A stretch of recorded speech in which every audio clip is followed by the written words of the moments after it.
Class में। सो फटाफट से सारे के सारे स्टूडेंट्स आ जाइए, 1 मिनट के अंदर अंदर अपनी पॉजिटिव अफर्मेशन लिखिए और फिर हम अपनी क्लास को शुरू करते हैं। जल्दी से आ जाइए।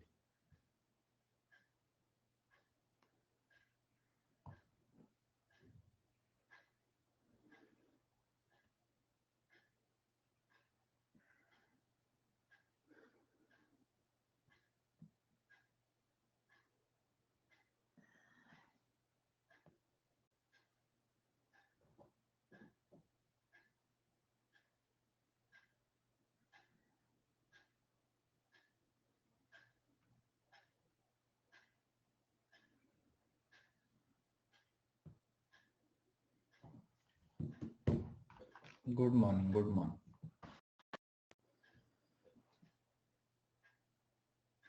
Good morning ji, good morning सभी को, गुड मॉर्निंग। मैं बढ़िया बच्चे, आप बताइए।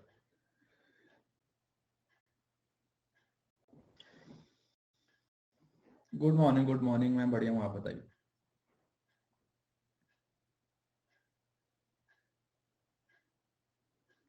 एवरेज की क्लास मंडे को, एवरेज की क्लास आज नहीं है, एवरेज की क्लास मंडे को।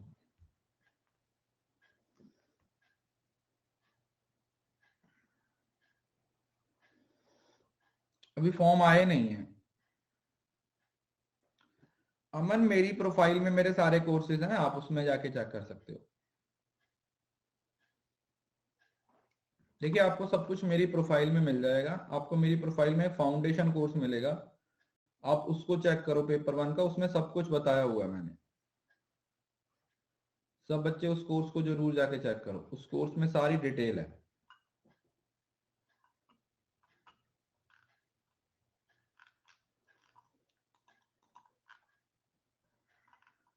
चलिए, आज जो टॉपिक हमने कवर करना है वो है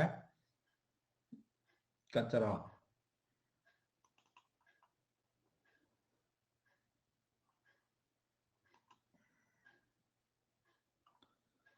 पोल्यूशन।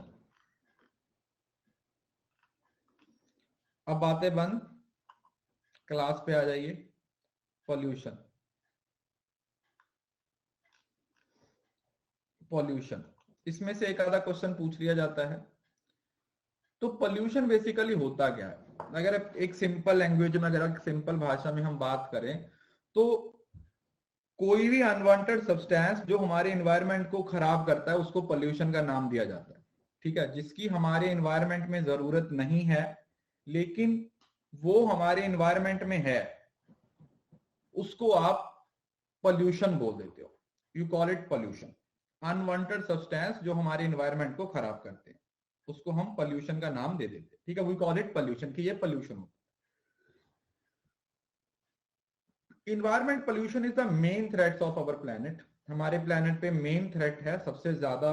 पोल्यूशन की कितनी प्रॉब्लम है आप लोगों को मालूम है। ठीक है, जो दिल्ली वाले हैं उनको इस चीज के बारे में बहुत ज्यादा पता होगा। बाकी भी है, हर जगह पे ही है, बट फिर भी जो, अगर आप दिल्ली में हो या कभी दिल्ली में गए हो तो आपको पता है कि दिल्ली में एंटर होते ही बड़े बड़े पहाड़ नजर आते हैं, जो आपको देखने में लगता है वाह इतनी ऊंची ऊंची पहाड़ियां, और बाद में पता चलता है कि वो कचरे के ढेर हैं।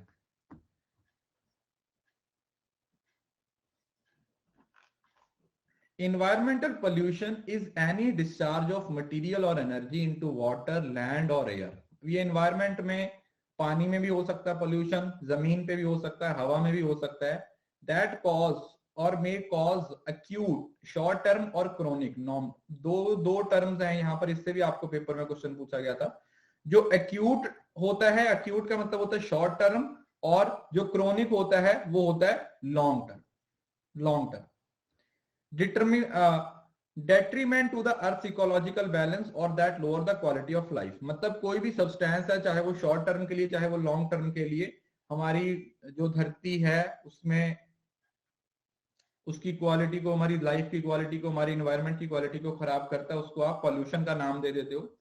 जो पोल्यूशन है ये पोल्यूटिनम वर्ड से आया, लैटिन का, विच मींस डिफाइल और मेक डर्टी, जिसका मतलब होता है गंदा, किसी चीज को गंदा करना, समझ रहे हो ना, डिफाइल करना या मेक डर्टी।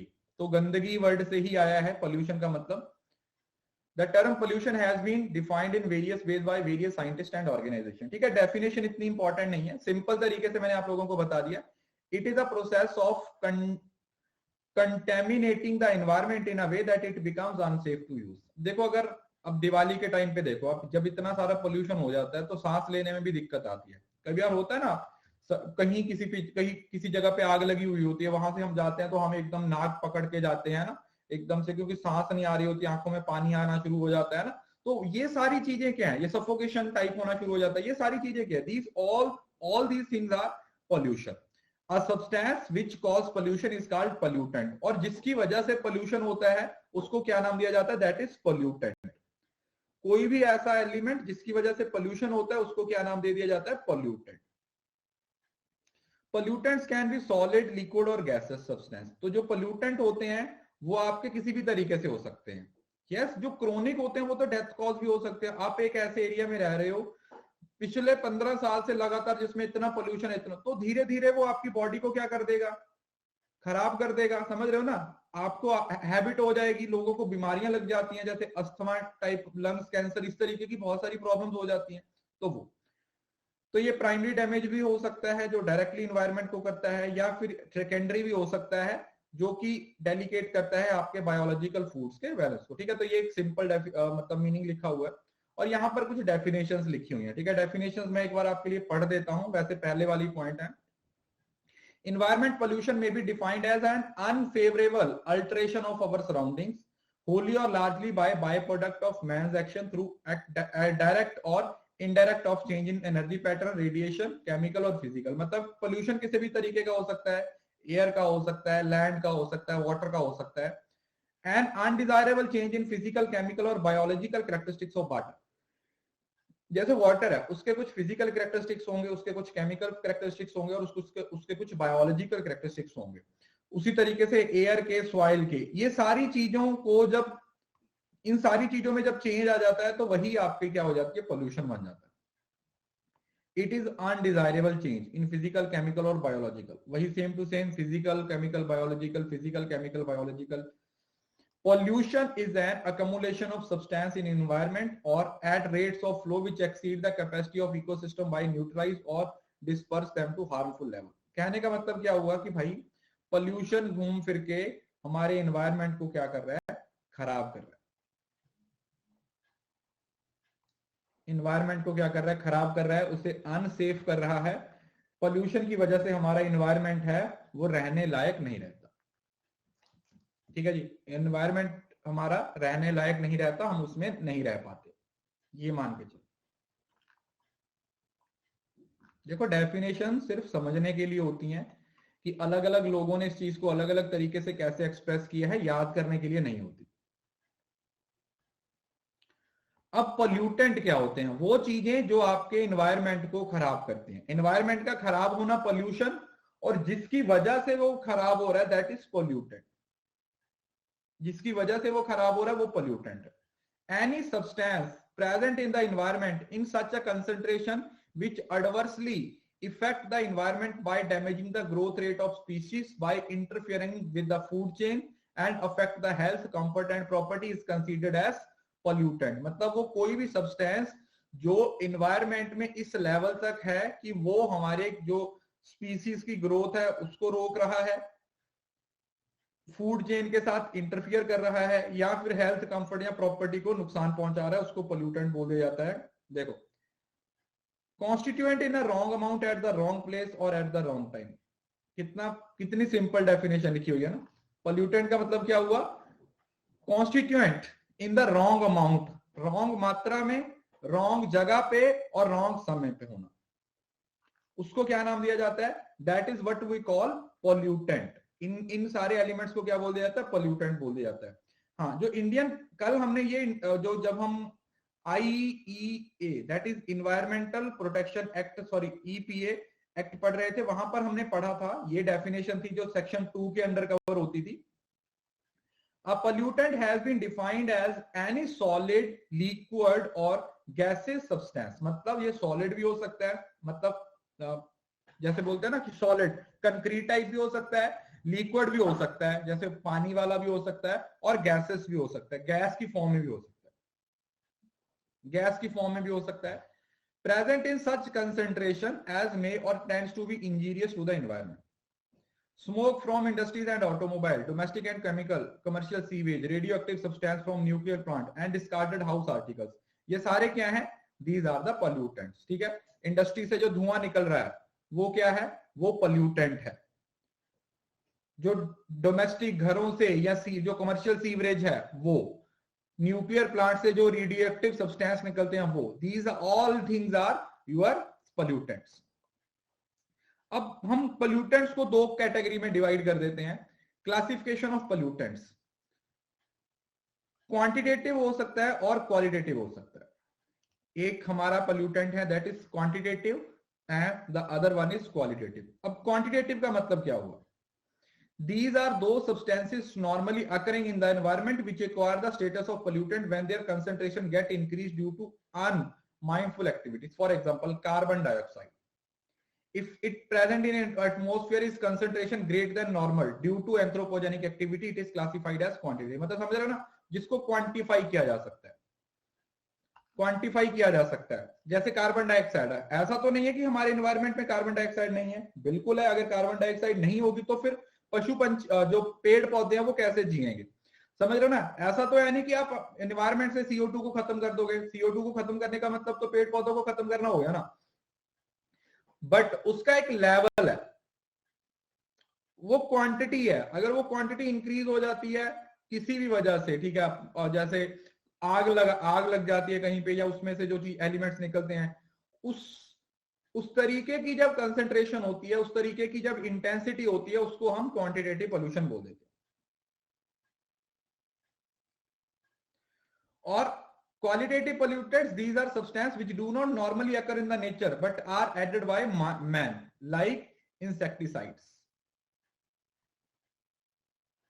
तो क्वांटिटेटिव पोल्यूटेंट मतलब जिसको क्वांटिफाई किया जा सकता है, और क्वालिटेटिव जिसको क्वांटिफाई नहीं किया जा सकता, जिसको आप क्वांटिफाई नहीं कर सकते, जो हमारी नॉर्मल एक्टिविटीज की वजह से होता है, इंसानों की एक्टिविटीज की वजह से हो सकता है। उसके साथ साथ ये क्वांटिटेटिव और क्वालिटेटिव क्लासिफिकेशन है, इसके साथ एक और क्वालिफिकेशन भी आती है, sorry classification, that is primary pollutant and secondary pollutant. ये भी आपके पेपर में कई बार पूछा गया।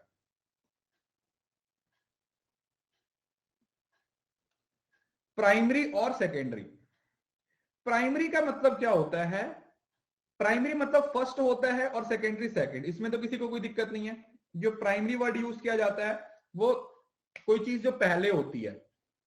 जैसे आप स्कूल में पढ़ते थे तो आप प्राइमरी स्कूल में पढ़ते थे पहले, मतलब सेकेंडरी में जाने से पहले। तो वो जो प्राइमरी स्कूल है, उसी तरीके से ये प्राइमरी वर्ड है जो मेन वर्ड होता है। Primary pollutant which are emitted directly from the source and persistence in the form which they are added to the environment। मतलब वो पोल्यूटेंट जो डायरेक्टली इन्वायरमेंट में जाते हैं और उसी शेप में रहते हैं जिस शेप में आपने उनको इन्वायरमेंट में भेजा था, like smoke, fumes, nitric oxide, sulphur dioxide, hydrocarbon. ये आपके प्राइमरी पोल्यूटेंट्स हैं। सेकेंडरी होते हैं, these are which are form from the primary, जो प्राइमरी से बनते हैं। Primary pollutant by chemical interaction with some constituent present in the atmosphere. Example are sulphur trioxide, nitrous dioxide, aldehydes, ketones, ozones, जो after reaction create होते हैं। मतलब ये directly नहीं आते, ये आफ्टर रिएक्शन आते हैं प्राइमरी के बाद। समझ रहे हो ना? ये डायरेक्टली नहीं आ पाते, ये आफ्टर रिएक्शन आते हैं, ये आफ्टर रिएक्शन आएंगे। एक सेकेंड।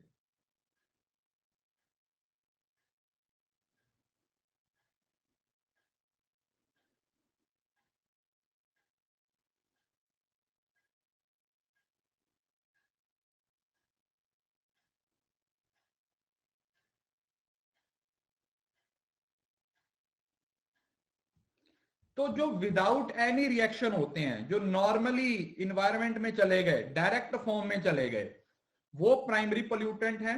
और सेकेंडरी पोल्यूटेंट वो होते हैं जो डायरेक्ट नहीं होते, वो किसी चीज के साथ मिलके पोल्यूटेंट बन जाते हैं। समझ रहे हो ना, जो फ्यूजन से रिएक्शन से बनते हैं जाके, जो फ्यूजन से या रिएक्शन से बन जाते हैं। ठीक है, एक सेकंड, एक और चीज दिखाता हूं।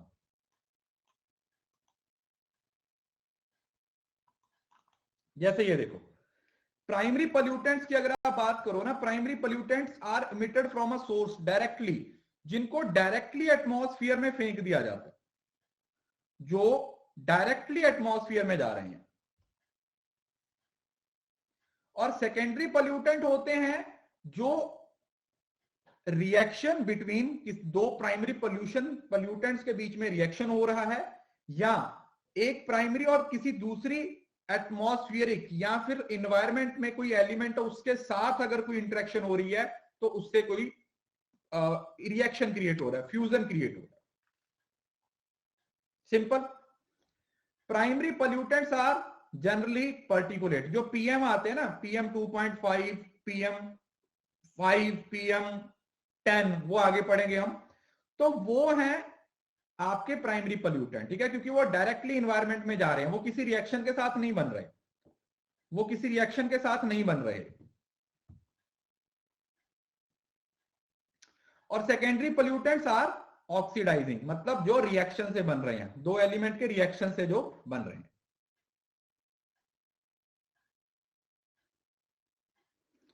Effect, primary pollutant affect both directly और indirectly through impact on atmosphere and through the secondary pollutants effects. अब यहां पर एक बात समझने की कोशिश करो कि जो प्राइमरी है ना, जो प्राइमरी है वो प्राइमरी भी है और सेकेंडरी के लिए रीजन भी है, क्योंकि अगर प्राइमरी ही नहीं होगी ना तो सेकेंडरी भी नहीं आएंगे। Are you getting the point? तो जो प्राइमरी पोल्यूटेंट है ना, वो प्राइमरी के साथ साथ सेकेंडरी का रोल भी प्ले करते हैं, क्योंकि अगर प्राइमरी ही नहीं होंगे तो सेकेंडरी पोल्यूटेंट्स नहीं आएंगे। जो सेकेंडरी पोल्यूटेंट्स हैं उनका जो ओरिजिन हो रहा है वो प्राइमरी पोल्यूटेंट की वजह से ही हो रहा है, राइट। और सेकेंडरी इनका लिमिटेड इफेक्ट होता है accept in the case of ozone which is highly reactive. मतलब अगर सेकेंडरी पोल्यूटेंट में से अगर देखें तो सबसे ज्यादा जो खतरनाक पोल्यूटेंट है वो कौन सा है? वो ओजोन है। मैंने आपको बताया था ना कि एक सुंदर सुशील ओजोन होती है जो स्ट्रेटोस्फियर में होती है, और जो ट्रोपोस्फियर में होती है वो खतरनाक होती है, धरती के जितनी नजदीक होगी वो बैड ओजोन होती है। लास्ट क्लास में हमने पढ़ा था। अगर आप डायरेक्टली, क्योंकि प्राइमरी पोल्यूटेंट डायरेक्टली एनवायरनमेंट में जा रहा है तो इनको डायरेक्टली कंट्रोल किया जा सकता है, और सेकेंडरी है, controlling secondary pollutant is quite complicated, see it involve studying the process of creation. But secondary को इतनी आसानी से नहीं किया जा सकता क्योंकि वो तो 2, 3, 4 एलिमेंट से मिलकर बन रही है ना। Are you getting the point? Secondary है ना, वो तो 3, 4 एलिमेंट से मिलेगी फिर बनेगी, तो आप किस किस को जाके चेक करोगे? अब लिस्ट है, ये आप लोगों के लिए बहुत ज्यादा जरूरी है, इसको रट लेना। जैसे sulphur dioxide, carbon monoxide, nitrous oxide और पीएम, ये सारे आप लोगों के प्राइमरी पोल्यूटेंट है। और सेकेंडरी पोल्यूटेंट में हमारे पास मेन जो आता है वो ओजोन आता है। ठीक है, मैं इसकी आपको एक और लिस्ट दे देता हूं ढूंढ के, वेट।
ओके, आई होप यहां तक समझ आ गया होगा।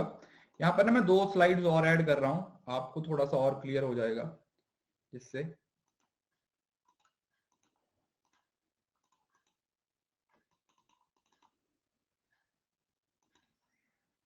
ये देखो, ये प्राइमरी पोल्यूटेंट्स हैं जो PM 2.5 और PM 10, इससे आपको पेपर में क्वेश्चन भी पूछा गया था इस बार। PM 2.5, PM that is particulate matter, वो जो बहुत छोटे छोटे एलिमेंट्स होते हैं, ठीक है। इसके बाद भी ये मैं पढ़ाऊंगा आपको PM डिटेल में, क्योंकि ये एक इंपॉर्टेंट टॉपिक है, ठीक है, इससे क्वेश्चन बनता है। तो जो पर्टिकुलेट मैटर्स हैं वो आपके प्राइमरी पोल्यूटेंट्स का पार्ट बनते हैं, दे आर पर्टिकुलेट मैटर्स।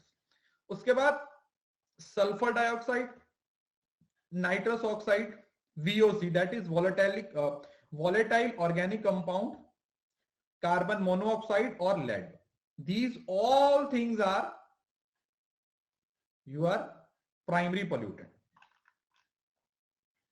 ये सारे प्राइमरी पोल्यूटेंट्स हैं, जैसे यहां पर भी लिखा हुआ है ना, ये देखो, sulphur dioxide, carbon monoxide, nitrous oxide और पर्टिकुलर। कार्बन डाइऑक्साइड नहीं है बेटा, carbon dioxide as such pollutant नहीं है, समझ रहे हो ना।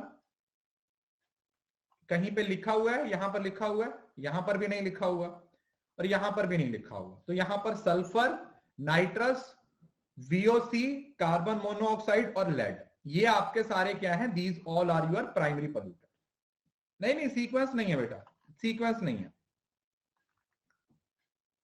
सीक्वेंस छोड़िए, कोई कुछ नहीं है, सिर्फ नॉर्मल आपको याद रखना है।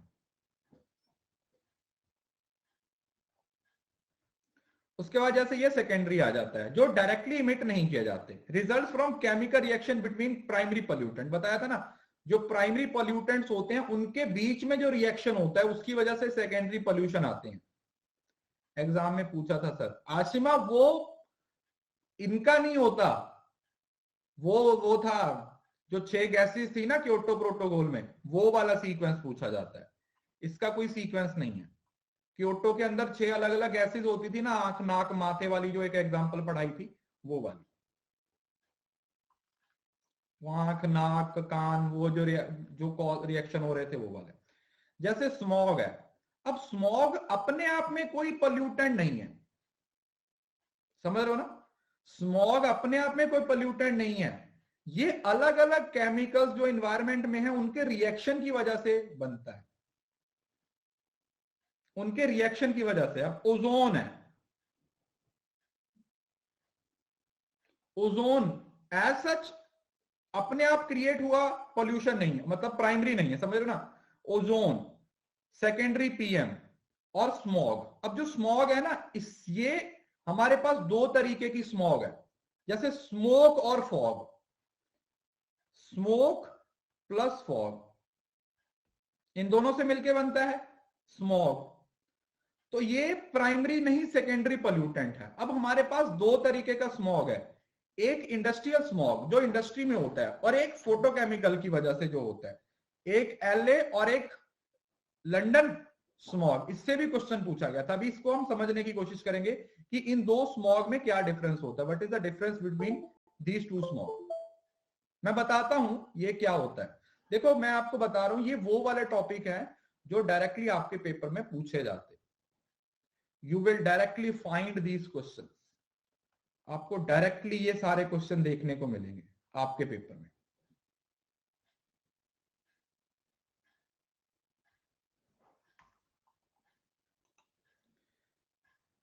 ओके, एक पोल्यूटेंट ये होते हैं according to their natural disposal, the pollutants can be classified into basic 2 groups। But sir ये KVS मदान की बुक में नहीं है, तभी तो हम पढ़ा रहे हैं ना बेटा। बायोडिग्रेडेबल पोल्यूटेंट्स, बायोडिग्रेडेबल पोल्यूटेंट्स का मतलब क्या हुआ, जो अपने आप ही क्या हो जाते हैं, डिग्रेड हो जाते हैं, चाहे वो नेचुरल हो चाहे वो बायोलॉजिकल, किसी भी तरीके से सीवेज ट्रीटमेंट वगैरह से खत्म हो जाते हैं। अब ये अलग अलग तरीके से हो सकते हैं, जैसे रैपिडली, जो बहुत जल्दी हो जाते हैं, नॉन परसिस्टेंट मतलब बहुत फास्टेस्ट होता है, जैसे decomposition of sewage and waste of animal and plant is so faster. अब जानवरों का जो रहंद खूंद है या जो वेस्ट होता है, जैसे गोबर है ना, समझ रहे हो ना, उसका वो फटाफट से खत्म हो जाता है। वो चीजें क्या हो जाती हैं, फटाफट से क्या हो जाती है, डिकम्पोज हो जाती है, फटाफट से वो खत्म हो जाती है। बट स्लोली डिग्रेडेबल और परसिस्टेंट। परसिस्टेंट का मतलब समझ रहे हो ना, जैसे कंसिस्टेंट वर्ड होता है कि जो लगातार रहता है, परसिस्टेंट का मतलब है जो लगातार एग्जिस्ट करता है, जो रहता है। The degradation of these pollution is very slower. It seems as if the amount of pollutant remain unchanged with time. For example, degradation of synthetic compounds and radioactive elements like lodine 137, plutonium 239 takes a longer period of time. मतलब ये कुछ ऐसे elements है, जैसे plastic है, वो खत्म ही नहीं होता। प्लास्टिक है, उसे दबा दो, उसे आग लगा दो, उसे खा लो, वो खत्म ही नहीं होता। प्लास्टिक का कोई कोई कोई अभी तक साइंटिस्टों को कोई तरीका मिला ही नहीं है कि भाई किस तरीके से हम प्लास्टिक को खत्म करेंगे।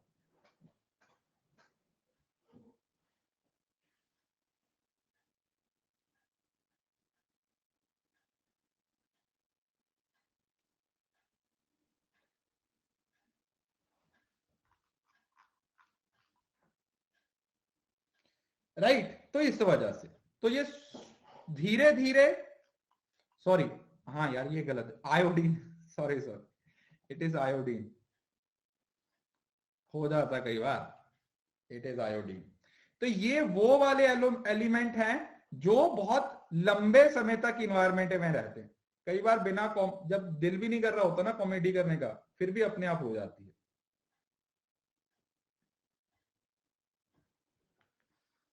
है ना, और खास करके इन्वायरमेंट में तो होती है। तो बायोडिग्रेडेबल एक रैपिडली हो जाते हैं और एक नॉन रैपिडली होते हैं, मतलब जो धीरे धीरे होते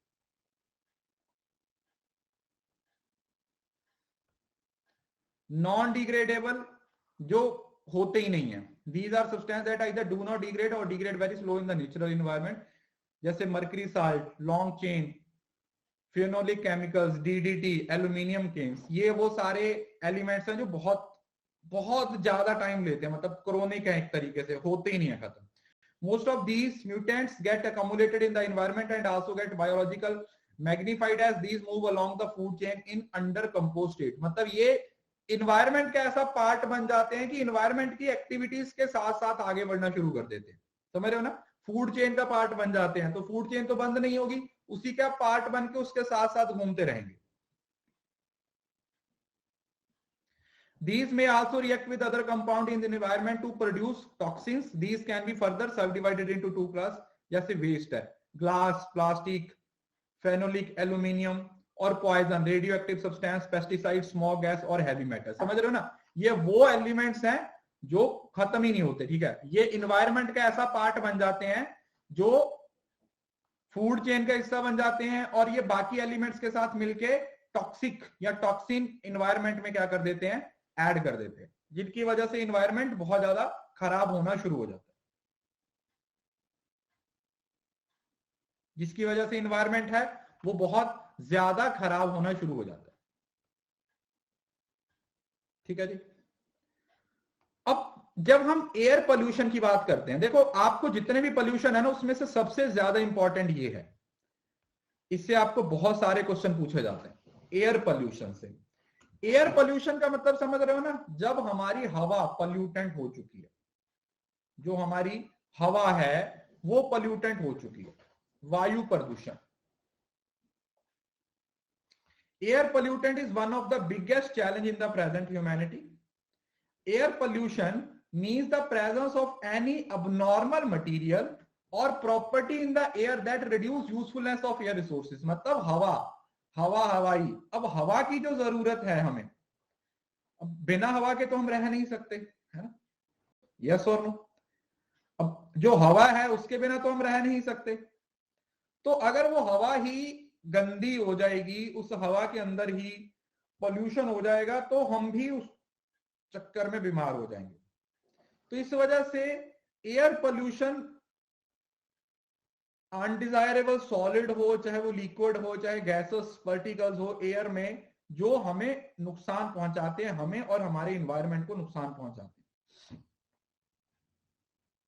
हमें और हमारे इन्वायरमेंट को क्या करते हैं, नुकसान पहुंचाते हैं। एयर में get polluted by natural cause such as volcanoes which release ash, dust, sulphur. अब ये जो हवा है वो दोनों तरीके से गंदी हो सकती है, फिर वो चाहे हमारी वजह से हो, इंसानों की वजह से, या फिर नेचर की वजह। जैसे कहीं पे कोई वॉल्केनिक इरप्शन हो गया, समझ रहे हो ना, ज्वालामुखी फट गया, कहीं पे ज्वालामुखी फट गया, तो उसमें से कितनी सारी चीजें, अब वो हमने तो नहीं फटाया, तुमने ऐसे आग तो नहीं लगाई जाके कि तुम्हारा दिल किया कि चलो बम की तरह से फोड़ देते हैं। ज्वालामुखी थोड़ी ना हमने फोड़ा, वो तो नेचुरल हुआ। तो नेचुरल कॉजेस की वजह से भी हवा में गंदगी हो जाती है या एयर पोल्यूशन होता है। और जो हम दिवाली के टाइम पे पटाखे फोड़ते हैं, जो हम दिवाली के टाइम पे पटाखे फोड़ते हैं, हम सड़क पे, ये जो इतना पोल्यूशन होता है उसका रीजन हम है। Pollutants from human activity, naturally occurring pollutants, tends to remain in atmosphere for short term and do not lead to permanent atmospheric change. Unlike pollutants from human activity, natural occurring pollutants remain atmosphere for few. But यहाँ पर अब एक और चीज भी है कि जो pollutants नेचुरली आते हैं ना, वो ज्यादा देर नहीं रहते, क्योंकि नेचर है तो उसका अपना एक सिस्टम है। तो जो नेचर के थ्रू, नेचर से आते हैं, वो शॉर्ट पीरियड के लिए रहते हैं और फटाफट से निकल जाते हैं। बट जो हम नुकसान पहुंचाते हैं वो लंबे समय तक रहते हैं। Children's most vulnerable, what pollutant can cause, ये पहले डेटा आया था PM 2.5 का। 99% of children under 5 are expose to dangerous level of PM 2.5। ये दिल्ली का डेटा है कि दिल्ली में इतना एयर पोल्यूशन है कि जो 5 साल से कम बच्चे हैं ना, उसमें से 99% बच्चे हैं जो PM 2.5 का शिकार हो सकते हैं। समझ रहे हो ना, ये दिल्ली की एग्जांपल है, ये दिल्ली का रिकॉर्ड है। अब इससे क्या क्या होता है, raised risk of pre term birth, under development lungs, other organs, increased risk of infant mortality. For infant, eye, lungs, conditions like cough, खांसी हमें भी आनी शुरू हो जाती है, chance of long term cognitive impairment, pre tin increase risk. समझ रहे हो ना, तो इससे नुकसान ही हो रहा है। ये PM 2.5 क्या है वो मैं आपको आगे बताता हूं। PM 2.5 क्या है, P और PM 10 क्या है। PM stand for particulate matters. Particulate matters, ये इतने छोटे छोटे कण होते हैं जो हवा में से हमारे बॉडी के अंदर चले जाते हैं। समझ रहे हो ना, इतने छोटे होते हैं, सूक्ष्म कण होते हैं, इतने स्मॉल साइज के होते हैं, मतलब जो हमारा बाल भी होते हैं ना, उससे भी छोटे होते हैं। जो बाल होते हैं ना उससे भी छोटे होते हैं। और कब हमारे ये अंदर चले जाते हैं, क्योंकि एयर में गंदगी इतनी है हमें खुद ही नहीं पता चलता, हमें खुद ही नहीं पता चलता।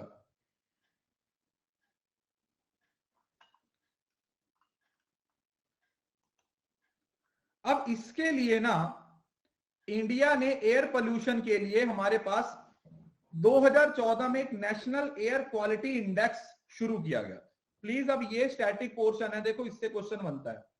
2014 में हमारे माननीय मोदी जी ने एक नया quality index AQI NAQI, that is national air quality index है, जिसको शुरू किया था, जिसकी आउटलाइन क्या थी, 1 नंबर 1 कलर 1 डिस्क्रिप्शन, ONOCOD,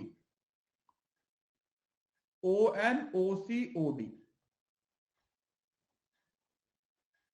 ताकि हम अपने एरिया के अंदर भी हवा की जो क्वालिटी है उसको जज कर सके। समझ रहे हो ना, कि ये कॉमन, जैसे हम देखते हैं ना, जैसे अभी, जैसे मेरे लैपटॉप पे भी, यहाँ पर आपके फोन में, आपके लैपटॉप पे, हर जगह पर एयर क्वालिटी इंडेक्स दिखाता है कि एयर की क्वालिटी कैसी है। जितनी ज्यादा होगी उतना ज्यादा नुकसान, उतनी ज्यादा नुकसानदायक होती है। ठीक है, जैसे 162, 172 जितनी ज्यादा होगी, इसका मतलब उसमें उतना ज्यादा पोल्यूशन।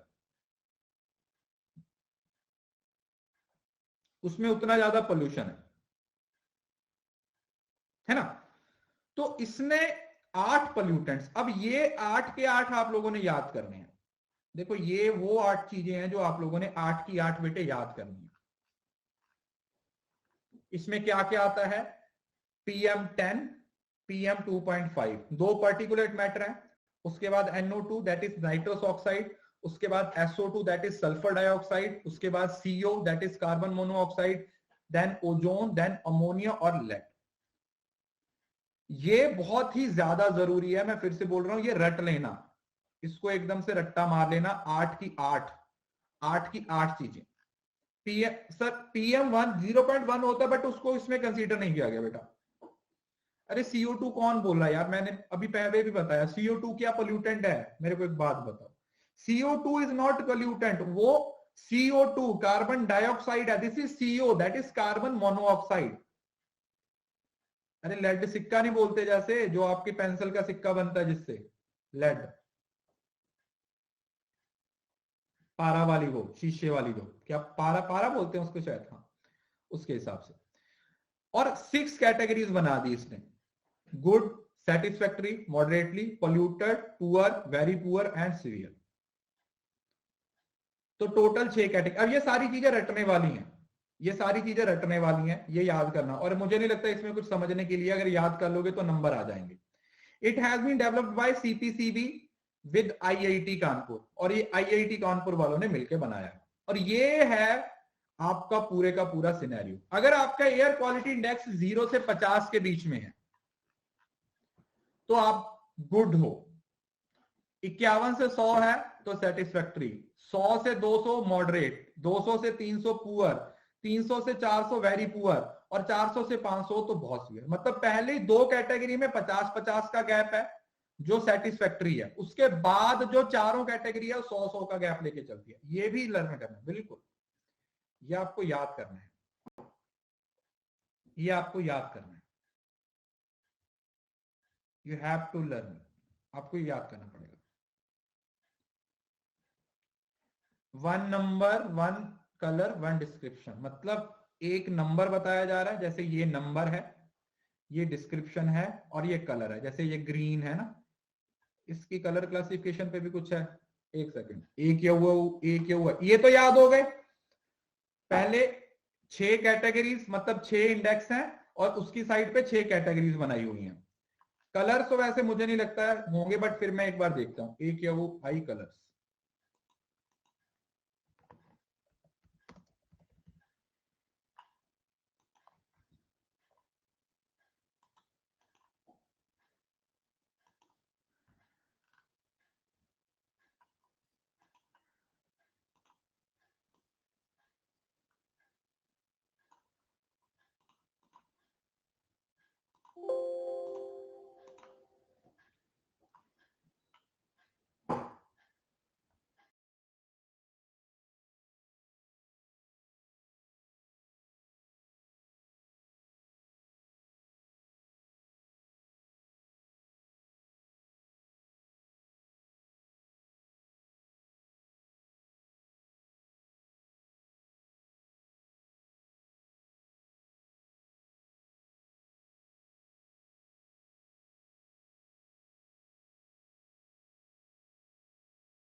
यार इसके कलर ना एक बार देख लेना कौन कौन से कलर्स हैं। वैसे कलर से क्वेश्चन पूछा नहीं गया, बट फिर भी एक बार ना आप इसको एक बार गूगल से देख लेना। अभी मिल नहीं रहा, मैं नेक्स्ट क्लास में ऐड कर दूंगा।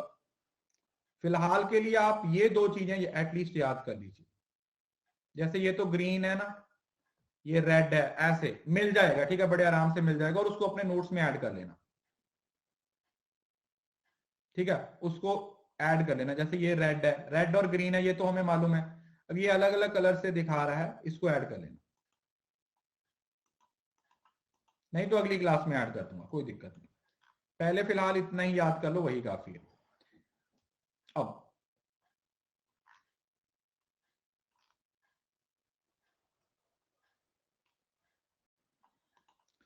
अब एयर पोल्यूशन आता कहां कहां से है, एयर पोल्यूशन होता कहां कहां से है। अब यहां पर एक क्वेश्चन बनता है। अब ये क्वेश्चन आपका सही होगा या गलत होगा, इसके बारे में कुछ कहा नहीं जा सकता, क्योंकि एनटीए वाले खुद ही कंफ्यूज रहते हैं। समझ रहे हो ना, क्योंकि वो क्वेश्चन ही ऐसा देते हैं जिसकी दो ऑप्शन सही होती हैं, आप जो लगा के आते हो उसको वो मानते नहीं है, वो अपने वाले को मान लेते हैं। जैसे वो बोलेंगे कि CO2 का एमिशन कहां से होता है। अब हमें पता है कि यार कोल से होता है, बट किसी और एलिमेंट से भी होता होगा, वो भी ऑप्शन में दे देंगे। आप कोल लगा के आ जाओगे और वो दे देंगे कि नहीं नहीं इससे होता है। समझ रहे हो ना। तो इस वजह से ये वाला जो टॉपिक है ना, इसको तो अगर आप याद कर सकते हो तो आप याद कर लीजिए, क्योंकि हर अलग अलग, मतलब जैसे nitrogen dioxide, it is one of the major pollutants, include emission from motor vehicle, industrial facilities और केमिकल सॉल्वेंट्स। जो जो emission होती है मोटर व्हीकल से, ट्रांसपोर्टेशन वाला, वो कौन सी है, नाइट्रोजन डाइऑक्साइड। उसके बाद एग्रीकल्चर से क्या निकलता है, अमोनिया। एग्रीकल्चर से क्या निकलता है, अमोनिया, जो एग्रीकल्चर होती है, ठीक है, खेती बाड़ी, उससे। It occurs natural air, soil and water and use as agriculture fertiliser and cleaning product. Short term inhalation of high level of ammonia can cause irritation and serious burns in the mouth, lungs and eyes. तो agriculture में इसका इस्तेमाल होता है। अब stubble burning के बारे में तो सबको पता है, जिस पराली बोला जाता है ना, जो फसल काट दी जाती है उसके बाद जो उसकी रहन खूंद होती है, पंजाब हरियाणा में ये बहुत ज्यादा इशू है। ठीक है, आप लोगों ने अक्सर न्यूज में भी देखा होगा, पंजाब और हरियाणा में ये इशू बहुत ज्यादा है, स्टबल बर्निंग का। स्टबल बर्निंग का ये इशू बहुत ज्यादा है, स्टबल बर्निंग का इशू बहुत ज्यादा है। उसको जला दिया जाता है, आप सड़क पे जा रहे होते हैं ना, तो इतना ज्यादा धुआं आपकी आंखों में आता है कि आपको खुद ही पता नहीं चलता कि क्या करें।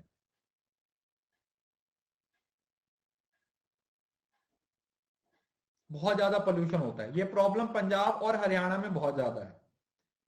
और दिल्ली वाले अपने पोल्यूशन को भी पंजाब और हरियाणा में डाल देते हैं कि सर जी दिल्ली का सारा पोल्यूशन तो ना पंजाब में पराली जल रही है वहां से आ रहा है। दिल्ली वाले ये बोलते हैं, मैंने कहा वाह, वो जो सामने आते ही इतने बड़े बड़े पहाड़ बना रखे हैं, वो भी हमने लगा रखे हैं क्या, वो भी पंजाब वालों ने लगा रखे हैं, उसका तो देख लो। अब इस बार होता है ये हमेशा, जब भी दिल्ली में पोल्यूशन होता है, आधे से ज्यादा इल्जाम वो पंजाब और हरियाणा वालों पे लगा देते हैं।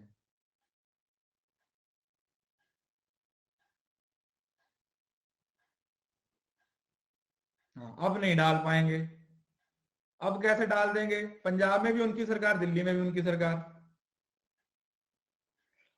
कर लो, अगर इल्जाम लगा रहे हो वहां पे भी तुम्हारी सरकार है, तो आपस में निपट लेना, है ना, दोनों जगह पर आप ही हो। तो स्टबल बर्निंग की भी एक बहुत बड़ी प्रॉब्लम है, स्टबल बर्निंग की एक बहुत बड़ी प्रॉब्लम। उसके बाद आता है सल्फर डाइऑक्साइड। जो सल्फर डाइऑक्साइड है, ये जो फॉसिल फ्यूल्स होते हैं उससे आता है। The largest source of SO2 is the burning fossil fuels by power plants and other industries. अब इसके मेन एलिमेंट्स याद रखो, जैसे नाइट्रोजन ऑक्साइड कैसे आ रहा है, मोटर व्हीकल से नाइट्रोजन ऑक्साइड, एग्रीकल्चर और अलाइड के लिए अमोनिया जिम्मेवार है। सल्फर डाइऑक्साइड है, ये आपके फॉसिल फ्यूल से आ रहा है। किससे आ रहा है? फॉसिल फ्यूल से। तो ये छोटी छोटी चीजों को, मेन एलिमेंट्स को याद रखना है, क्योंकि वो यही सोर्सेज ही ज्यादा पूछते हैं आपसे, ठीक है। वो आपसे सोर्सेज ही पूछेंगे कि बताइए सल्फर डाइऑक्साइड की सबसे ज्यादा मिशन किससे होती है? एग्रीकल्चर से होती है, फॉसिल, ये जला दिया जाता है जैसे फ्यूल, समझ नहीं रहे हो, फॉसिल फ्यूल, तो वो, ठीक है जी। तो नाइट्रोजन ऑक्साइड में क्या क्या चीजें आती हैं? जो व्हीकल्स हैं वहां से आ रहा है। एग्रीकल्चर और लाइट इंडस्ट्री सोर्सेज में अमोनिया को याद रखना आपने, सल्फर डाइऑक्साइड फॉसिल फ्यूल से, पीएम। अब ये है वो दो पॉइंट्स जो सबसे ज्यादा इंपॉर्टेंट है। दिस इज वेरी इंपॉर्टेंट, मैं इस पे स्टार लगा रहा हूं, इस पे मैं स्टार लगा रहा हूं। पर्टिकुलेट मैटर, ये वो मैटर्स होते हैं जो इन्वायरमेंट में रहते हैं और इतने छोटे होते हैं कि कब तुम्हारे बॉडी के अंदर चले जाएंगे तुम्हें खुद ही पता नहीं चलेगा। और हमारा जो एक AQI इंडेक्स है ना, उसके अकॉर्डिंग सिर्फ PM 2.5 और PM 10 को ही पॉल्यूटेंट माना गया है। PM एक 0.5 या आई थिंक 1.0 होता, उसको नहीं माना गया। अब पिछली बार क्वेश्चन आया था, उसमें लिखा हुआ था PM 1.0, PM 2.5 और PM 10, और पूछा गया था कि AQI के हिसाब से इसमें से कौन कौन सा पॉल्यूटेंट है। तो इस वजह से जो स्टैटिक पोर्शन है वो आपका किसी भी तरीके से गलत नहीं होना चाहिए। पर्टिकुलेट मैटर देखो, inhalable and respirable particle composed of sulfate, nitrates, ammonia, sodium chloride, black carbon, mineral dust and water, ठीक है। इसके बहुत सारे एलिमेंट्स हैं, इसके सारे बेसिकली एलिमेंट्स होते हैं। अब देखो ये बोला ना PM 2.5 और PM 10, अब इसको प्रधानमंत्री मत समझ लेना कि प्राइम मिनिस्टर 2.5 और प्राइम मिनिस्टर 10 की बात हो रही है। PM यहां पर मतलब है पर्टिकुलेट मैटर, ठीक है, क्योंकि आजकल मोदी लहर भी चल रही है ना, इस वजह से। और कहीं आप सोचो कि सर यहाँ पे पीपल और इन्वायरमेंट में भी मोदी जी आ गए, तो बेटा ये PM वो नहीं है जो हमारे प्राइम मिनिस्टर है। This PM stands for particulate matter, ये पर्टिकुलेट मैटर, ठीक है जी। हाँ, ये पर्टिकुलेट मैटर की बात हो रही है। पेनिट्रेटिंग डीप इनटू लंग्स, जो PM 10 है, देखो जो पर्टिकुलेट मैटर जितना छोटा होगा वो उतना ज्यादा नुकसान पहुंचाएगा। जैसे अगर PM 2.5 और PM 10 की बात करें, तो इसमें से जो PM 2.5 है वो ज्यादा अंदर तक जाएगा, समझ रहे हो ना, वो ज्यादा छोटा है, तो वो घूमते घूमते चला जाएगा अंदर, बहुत ज्यादा डीप जाएगा। तो इस वजह से ये ब्लड स्ट्रीम में रेस्पिरेटरी इंपैक्ट है ना, इस तरीके की जो प्रॉब्लम्स होती हैं वो आपको इस वजह से देखने को मिलती है। इन 2013 में outdoor air pollutant and particulate matter was classified as carcinogenic by WHO, by, मतलब समझ रहे हो ना, बहुत ज्यादा खतरनाक। ये वाला पॉइंट है ना, जो इसको नोट डाउन कर लेना कि इनको कब कार्कोजेनिक क्लासिफाई किया गया था, 2013 में। किसके द्वारा? AIARC, that is international agency for research on cancer, की भाई ये कैंसर फैलाने में या इनकी वजह से कैंसर बहुत ज्यादा होता है। अरे भाई, जब मेरे को एक बात बताओ, जब कंसीडर P2.5 और PM 2.5 और PM 10 को किया है, तो इन्हीं को कंपेयर करेंगे ना, इससे पहले वालों की बात ही नहीं कर रहे। तो हमें इन दोनों पे ही ध्यान देना है, ठीक है, चाहे इसके अलावा जितने मर्जी हो हमारे सिलेबस में या हमारे एयर क्वालिटी इंडेक्स में, ये दोनों ही हैं, तो हमें इन दोनों पे ही ध्यान देना है, हमें इन दोनों पे ही ध्यान देना है, राइट। उसके बाद आता है कार्बन मोनोऑक्साइड। कार्बन मोनोऑक्साइड एक टॉक्सिक, कलरलेस और ओडोरलेस, मोनो मतलब समझ रहे हो ना, अकेले। मोनो से क्या याद रख सकते हो? मोनो का मतलब होता है जैसे ना मोनोलोग बोलते हैं, ये अपनी दुनिया में ही मस्त है, ना इसका कोई कलर है, ना इसकी कोई स्मेल है, ये अपनी ही दुनिया में सिंगल है, ये बिल्कुल, इसे दुनिया की जरूरत नहीं है। मोनो का मतलब solo, giving off when fuel containing carbon such as wood, coal और पेट्रोलियम आर बर्न, तो पेट्रोल, तो ये पेट्रोल से, कोल से और लकड़ी से ये आती है, फॉसिल फ्यूल से ये भी निकलती है। ठीक है, इससे पहले भी ये वाली भी थी ना, सल्फर डाइऑक्साइड, ये सबसे बड़ा सोर्सेस था। उसके साथ कार्बन मोनोऑक्साइड है, वो भी आपका कोल पेट्रोलियम से क्या करती है, बाहर आती है।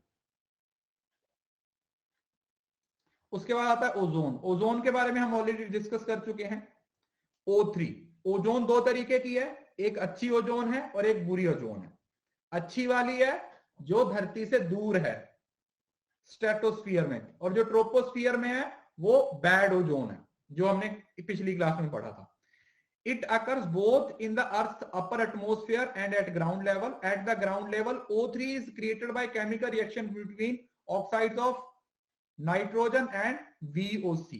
तो यहां पर जो ओजोन क्रिएट होती है वो कैसे होती है, वो NOx और VOC के द्वारा इनके आपस में जो इंटरेक्शन होती है उससे होती है। It is formed when pollutants emitted by cars, power plant, refineries and others chemical. तो ये केमिकल रिएक्शन की वजह से हो रही है। तो केमिकल कहां कहां से आ रहे हैं,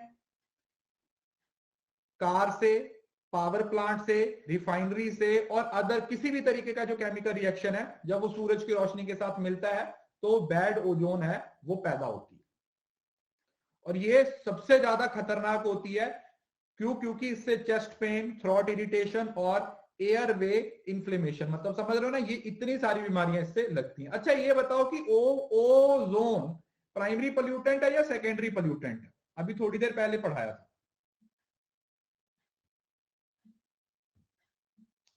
this is your secondary pollutant, ये आप लोगों का सेकेंडरी पोल्यूटेंट। तो जो ओजोन धरती के जितनी ज्यादा नजदीक होगी वो उतनी ज्यादा नुकसान पहुंचाएगी, उतनी ज्यादा नुकसान पहुंचाएगी जितनी ज्यादा नजदीक होगी। ठीक है जी। अब ये देखो, वैसे हमारे पास PM3, थ्रॉट मतलब गला बेटा, तीन तरीके के पर्टिकुलेट मैटर्स होते हैं, एक होता है 0.1, एक होता है 2.5 और एक होता है PM10। तो हमें ये दो याद रखने हैं। जो PM10 है ना, देखो जैसे ये यहां पे पढ़ते हो, देखो जो PM90 होता है ना, वो उसका जो आकार होता है वो रेत जितना होता है, समझ रहे हो ना, उसका आकार होता है ना फाइन बीच सैंड, जो जितना रेता देखा ना आपने, जो रेत रेत सैंड जितना उसका साइज होता है PM90 का। जो PM50 to 70 होता है उसका साइज होता है आपके बाल जितना, ठीक है, आपके बाल जितना, हेयर जितना। और जो PM10 है वो डस्ट, धूल, धूल कण की तरह होता है। और PM2.5 होता है सूट पार्टिकल। एक चीज और बताता हूं,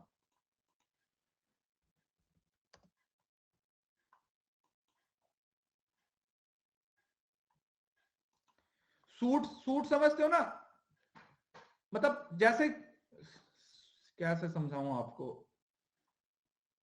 सूट पार्टिकल्स होते हैं ना, जैसे कालक, बिल्कुल कालक, यस आप वो बोल सकते हो, जलाने से जो ऐश वगैरह होती है ना वो वाली, कंबस्टन से, बिल्कुल वो राख, yes exact word you can call it राख, राख, हाँ राख की तरह। तो जो PM2.5 है ये सूट पार्टिकल है, वो राख जितनी होती है। जो PM10 है वो जो हमारे एनवायरमेंट में डस्ट के पार्टिकल्स होते हैं वो 50 से 70 है, वो ह्यूमन हेयर जितनी होती है, मतलब हमारे बालों जितनी होती है। और जो PM90 है वो जो बीच पे जो रेत के कण होते हैं उसके जितनी होती है, समझ रहे हो ना, मतलब इतने छोटे एलिमेंट्स होते हैं ये, समझ रहे हो ना, इतने छोटे एलिमेंट्स हैं। तो सोचो कि अगर ये सारे एलिमेंट्स इतने छोटे हैं तो हमें तो पता भी नहीं चलता कि हम कितने PM2.5 या PM10 को इनहेल करते हैं। Yes you can call it ash, बिल्कुल, not Aishwarya Rai, you can call it ash, क्योंकि मुझे पता है तुम्हारा दिमाग कहीं से भी कहीं पहुंच जाता है।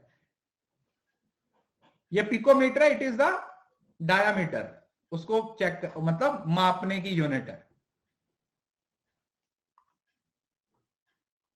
हमारे लिए ये दो पोल्यूटेंट्स इंपॉर्टेंट है, हमें सिर्फ इनको स्टडी करना है, हमें सिर्फ इसकी नॉलेज होनी चाहिए, PM10 और PM2.5। ठीक है जी। हाँ, अब आता है सेकेंडरी पोल्यूशन में स्मॉग। अरे बेटा, इसका डायामीटर मेजर करने के लिए, समझ रहे हो ना, पिकोमीटर से, जिससे हमें पता चलता है कि पर्टिकुलेट मैटर का डायामीटर कितना है, समझ रहे हो ना, कि उसका मतलब वो कितना बड़ा है, ये बताने के लिए, समझ रहे हो ना। जैसे लंबाई के लिए सेंटीमीटर, मिलीमीटर, तो वो मेजर करने के लिए जो यूनिट यूज की जाती है, यूनिट, उसको पिकोमीटर बोला जाता है, उस यूनिट को पिकोमीटर का नाम दिया जाता है। Scale, yes. अब स्मॉग देखो, स्मोक होता है और एक फॉग होता है, तो स्मोक और फॉग से मिलके स्मॉग बनता है। Caused by the burning of large amount of coal, vehicle emission और इंडस्ट्रियल फ्यूम्स। तो ये जितने भी प्राइमरी पोल्यूटेंट्स है ना, ये सारे प्राइमरी पोल्यूटेंट्स मिलके, जब ये सारे प्राइमरी पोल्यूटेंट्स मिल जाते हैं, तो ये सारे पोल्यूटेंट्स मिलके हमारे एनवायरनमेंट को क्या कर रहे हैं, खराब कर रहे हैं। Smog contains suit particles like smoke, sulphur dioxide, nitrogen dioxide और अदर कंपोनेंट्स। ठीक है, जो सबसे पहले वाले कंपोनेंट्स है वो सारे मिल जाते हैं। At least two distinct type of smog are recognised, एक होती है सल्फरस और होता है फोटोकेमिकल। अब ये यहां से आपको क्वेश्चन काफी बार पूछा गया, लॉस एंजलस और लंदन स्मॉग, दो तरीके की स्मॉग है जिसको आइडेंटिफाई किया गया है, एक है सल्फरस स्मॉग और एक है फोटोकेमिकल। ठीक है जी, यहां तक समझ आ गया सभी को। देखो, मुझे पता है ये टॉपिक थोड़ा कॉम्प्लिकेटेड है, बट फिर भी मैं कोशिश कर रहा हूं कि ज्यादातर चीजें आपको क्लास में याद हो जाएं, बाकी जब आप रिवाइज करोगे, आप रिकॉल करोगे, तो आपको और अच्छे से क्लियर हो जाएंगे। एटलीस्ट खुद से पढ़ने से तो ज्यादा समझ आ रहा होगा, खुद से पढ़ोगे तो ज्यादा दिक्कत होगी।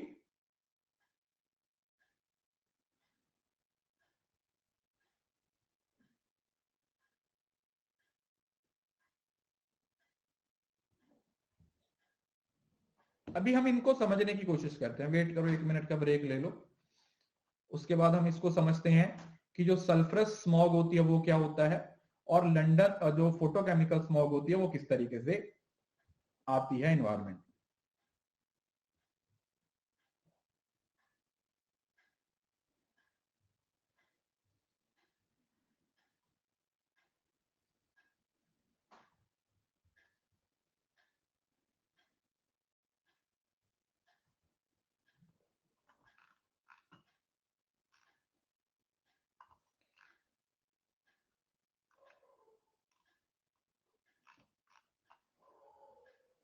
बेटा, नोट्स मेकिंग पे मैंने पूरी क्लास ले रखी है, नोट्स मेकिंग पे पूरी क्लास है, या तो आप क्लास ढूंढ लीजिए या फिर फाउंडेशन कोर्स में जाके देखिए, वहां पे भी एक क्लास ले रखी है नोट्स मेकिंग पे।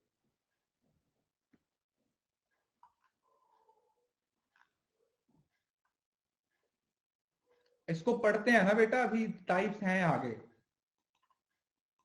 ऑब्वियसली बात है, जो सल्फरस होगी वो इंडस्ट्रियल ही होगी ना, फोटोकेमिकल तो आपकी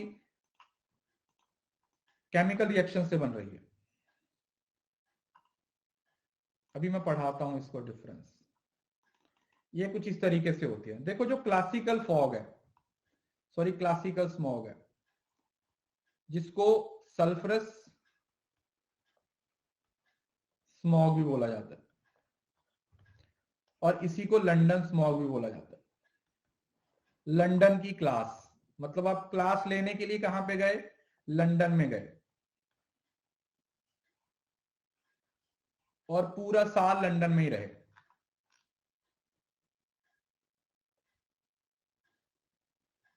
ठीक है जी, तो सल्फर, सल्फर से आप साल याद रखो, साल से आप क्लासिकल क्लास लेने के लिए गए, और कहां पे गए, लंदन में गए। तो ये क्लासिकल है, जिससे शुरू मतलब पहले जिसकी शुरुआत हुई थी. It is form due to buildup of sulphur dioxide and particulate matter from fuel combustion. तो जो फ्यूल कंबस्टन है, समझ रहे हो ना, जो फ्यूल जो जो मतलब चीजों को जलाया जाता है, वहां से सल्फरस स्मॉग या लंडन स्मॉग की बात हो रही है. और ये जो फोटोकेमिकल स्मैक्सन है, तो फोटो खिंचवाने कहां पे गए आप? एलए में. फोटो खिंचवाने के लिए कहां पे गए? पढ़ने के लिए लंदन में गए थे. और लॉस एंजलिस आप लोगों को पता अपने फैशन के लिए बहुत फेमस है, तो फोटो क्लिक करवाने के लिए आप कहां पे गए? एलए में. एक हनी सिंह का सॉन्ग भी तो आया था ना एलए का, एलए पे शायद बहुत देर पहले. चलो.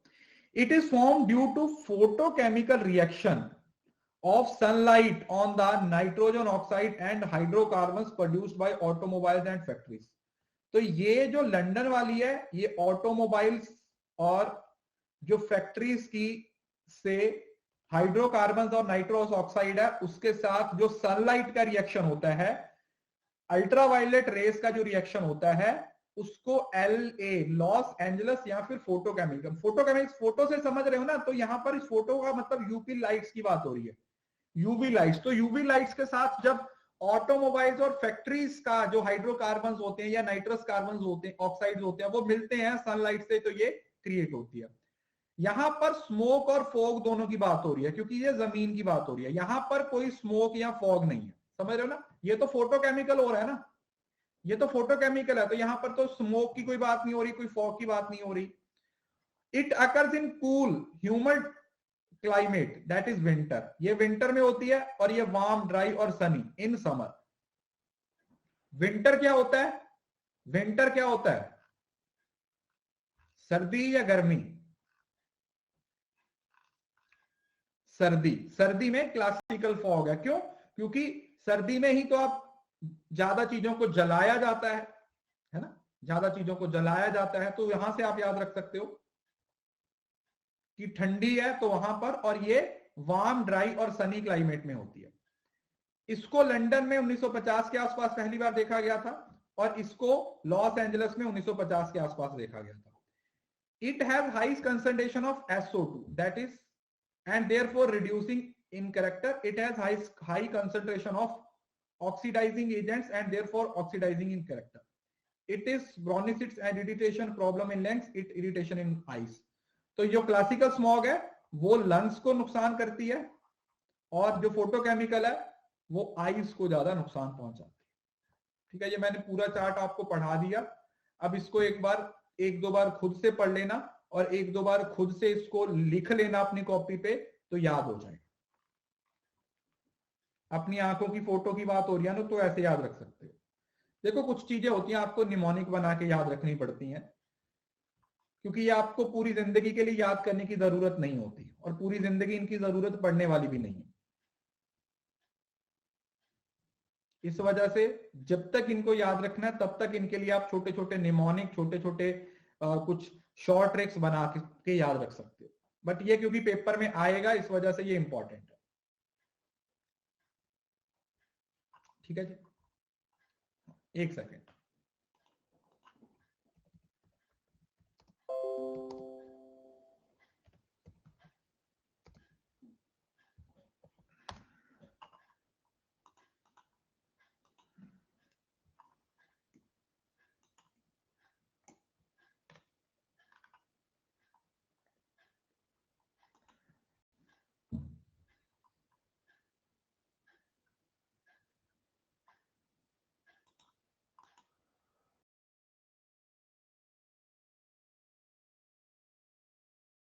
आपके लिए एक और चार्ट ऐड कर देता हूं, ताकि बाद में.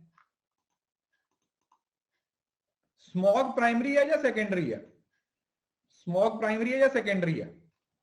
ये भी सेकेंडरी ही है. तो देखो लंदन वाला है, जिसको न्यूयॉर्क और ग्रे स्मॉग भी बोला जाता है, photochemical LA smog, Denver smog और ब्राउन स्मॉग. देखो यहां पर 2-3 नाम और मिल गए आपको 2-3 और नाम मिल गए. तो ये कोल वगैरह से आता है क्योंकि क्लासिकल था, और ये गैसोलीन या कंबस्टन से आता है. यहां पर पर्टिकुलेट्स और नाइट्रोस, ओजोन, और ये कूल और डैम्प होता है, और ये सनी होता है. ठीक है, इन दोनों को मिला के अपनी कॉपी पे एक चार्ट बना लीजिएगा. एटलीस्ट नाम आप लोगों को याद होने चाहिए. राइट।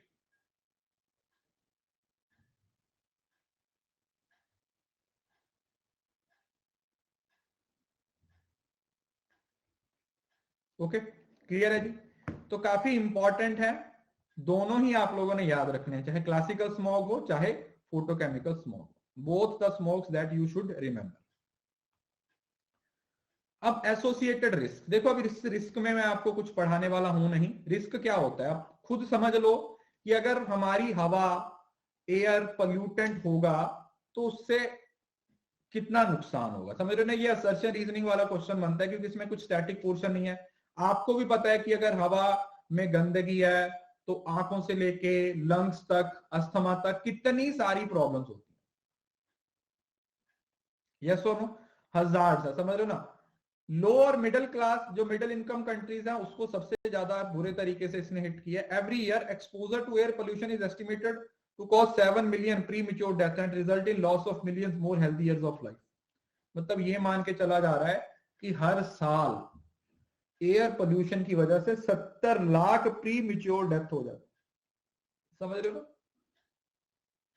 तो पैदा होने से पहले ही या पैदा होते ही 70 लाख बच्चों की एक तरीके से डेथ हो जाती है।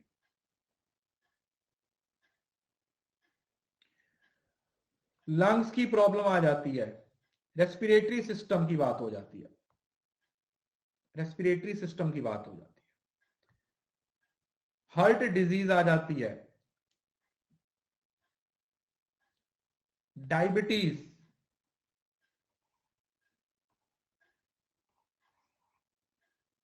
तो ये सारी प्रॉब्लम्स किसकी वजह से आती हैं?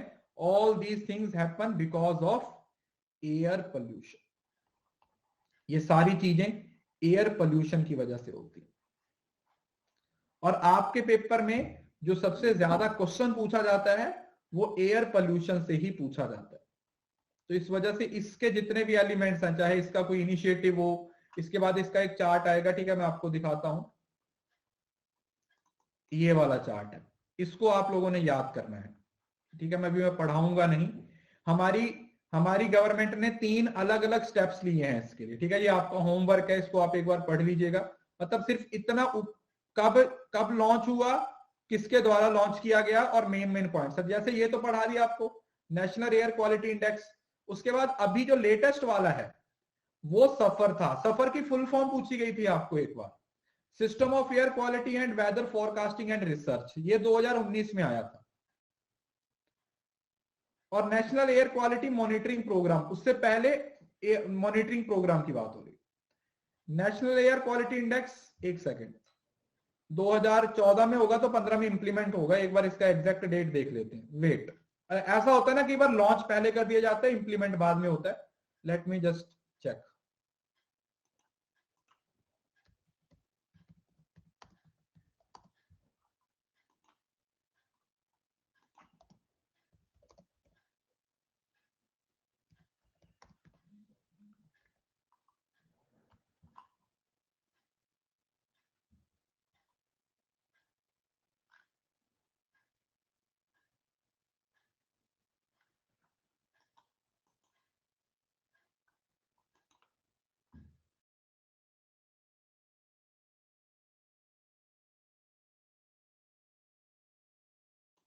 दो हजार चौदह ही दिखा 2014 ही दिखा रहा है, 17 अक्टूबर 2014,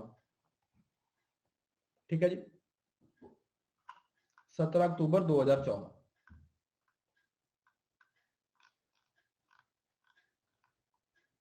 अब देखो, इसको इसको हम ऑलरेडी पढ़ चुके हैं। ये इंडेक्स बताता है इसके अंदर 8 पोल्यूटेंट्स हैं, 8 मेजर पोल्यूटेंट्स, जिसके बारे में आप पहले भी पढ़ चुके हैं। PM10, PM2.5, carbon monoxide, sulphur dioxide, nitrous oxide, ammonia और लेड। और ये किसके द्वारा आया है? सफर की फुल फॉर्म 2019 में, ministry of earth science is developed by the Indian institute of tropical metrological Pune and operationalised by IMD, that is Indian metrological department. ये अभी हुआ। To measure the air quality of a metropolitan city by measuring the overall pollution level and location specific in it. तो ये सभी के लिए नहीं है, ये metropolitan areas के लिए। This is for metropolitan area. और सफर is an integral part of India's first air quality early warning system operationalized operational in Delhi, तो ये दिल्ली से, ये भी दिल्ली से। अब देखो इनसे आपको क्वेश्चन देखने को मिलेंगे, इस वजह से स्टैटिक पोर्शन को बार बार रिकॉल करो, बार बार रिवाइज करो। आपको एक ही जगह पे कंटेंट उठा के दे दिया है, अब इसको अच्छे से पढ़ना, अब इसको अच्छे से रिकॉल करना, वो आप पे डिपेंड करता है। अरे बेटा मैं डिपार्टमेंट बनाए होते हैं ना जैसे,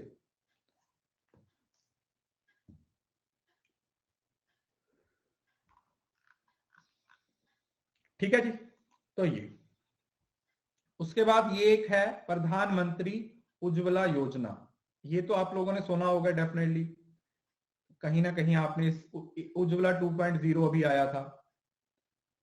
and other schemes have help dramatically expand access to clean energy especially in rural household, ठीक है, जो रूरल गांव में रहने वाले लोग हैं उनको गैस सिलेंडर वगैरह वो प्रोवाइड करना। नेशनल क्लीन एयर प्रोग्राम,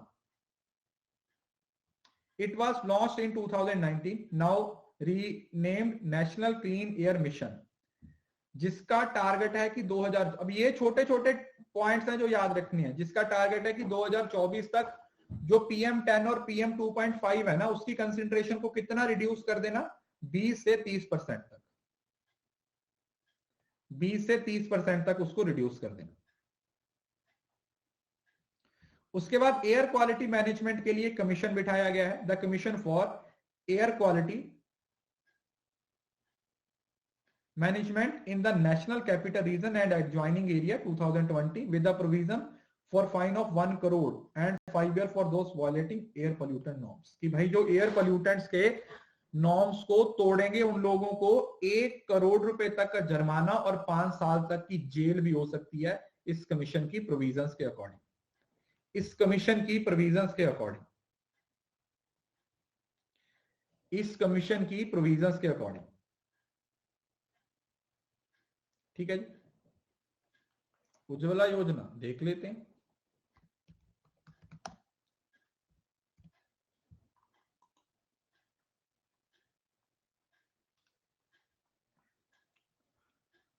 प्रधानमंत्री उज्ज्वला योजना 2016 में लॉन्च की गई थी।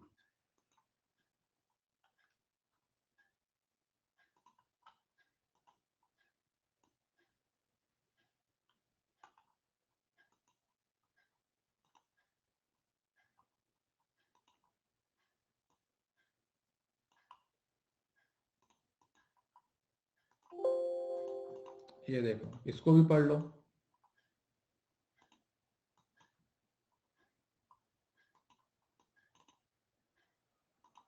और इसका पार्ट 2.0 भी, अभी जो उज्ज्वला 2.0 भी आई है, ठीक, ये सारी चीजें ना करंट अफेयर्स में पेपर से पहले एक बार पढ़ा दी जाएंगी। देखो ये चीजें ना आपके सिलेबस में एज इट एज मेंशन नहीं होती हैं, बट डायरेक्टली और इनडायरेक्टली आपके सिलेबस का पार्ट बन जाती हैं, तो इसको हम मेन कोर्स में ना पढ़ा के पेपर से पहले की जो मैराथन वगैरह क्लासेस होती है ना, उसमें हम ये पढ़ा देते हैं, ठीक है।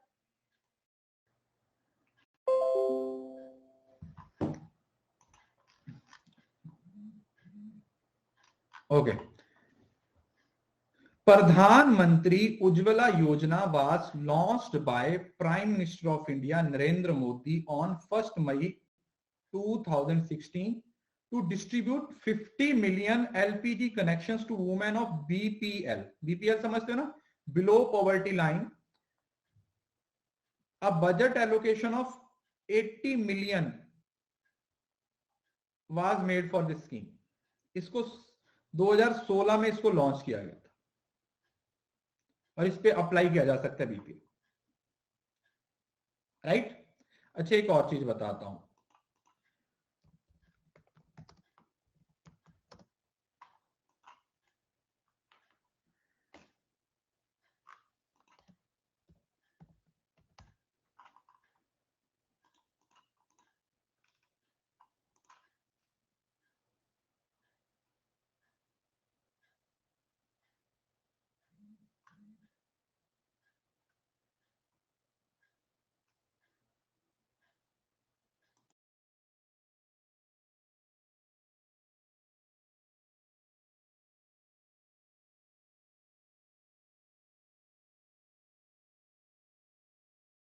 ये जो स्कीम है वो 2016 में शुरू की गई थी, मतलब ये उज्ज्वला प्रधानमंत्री उज्ज्वला योजना थी। फिर इस योजना को क्या कर दिया गया, अपडेट कर दिया गया।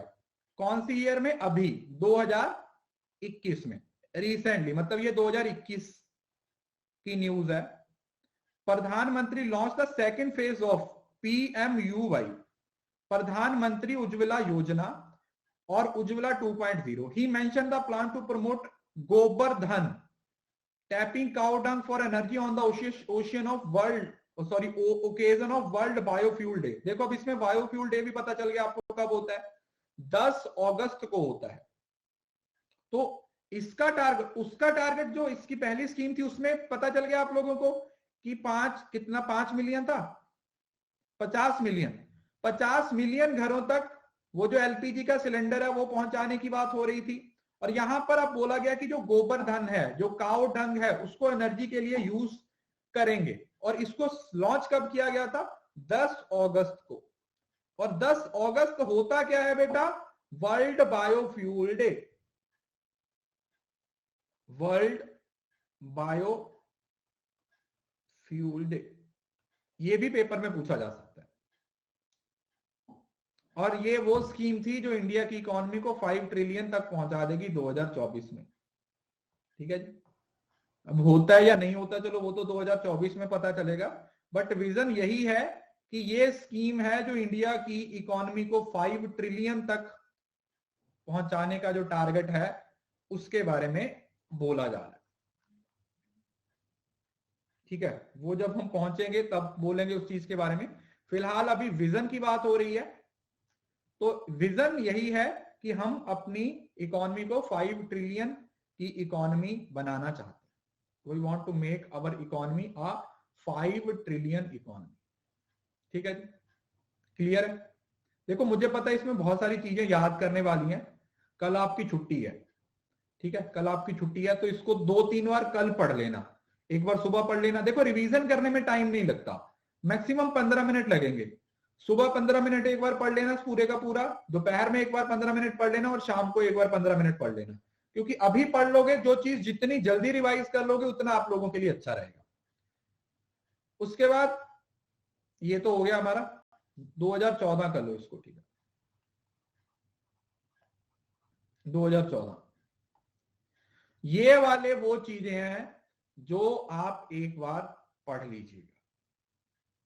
अब ये थोड़ा थोड़ा करके याद कर लीजिए, क्योंकि इसको बेस बना के क्वेश्चन पूछते हैं। अब वो सही होगा या गलत होगा वो अलग बात है। यहां पर क्या बताया हुआ है, यहां पर आपके पोल्यूटेंट बताया हुआ है। जैसे कार्बन मोनोऑक्साइड है, कैसी गैस होती है, ये कलरलेस होती है और डोरलेस होती है। PDF हिंदी में नहीं होगा बेटा, मेरे नोट्स इंग्लिश में ही होते हैं। कहां से आती है, जैसे motor vehicle, indoor source, kerosene, woods वगैरह। हेल्थ इफेक्ट क्या होते हैं और वेलफेयर इफेक्ट क्या होते हैं। और डोरलेस मतलब जिसकी कोई स्मेल नहीं होती, जिसकी कोई स्मेल नहीं होती।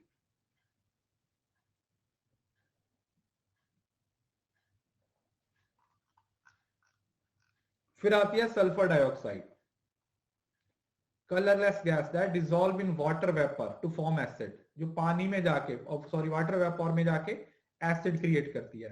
नाइट्रस ऑक्साइड हाईली रिएक्टिव होती है। ओजोन गैसेस पोल्यूटेंट्स होता है, और पार्टिकुलेट मैटर।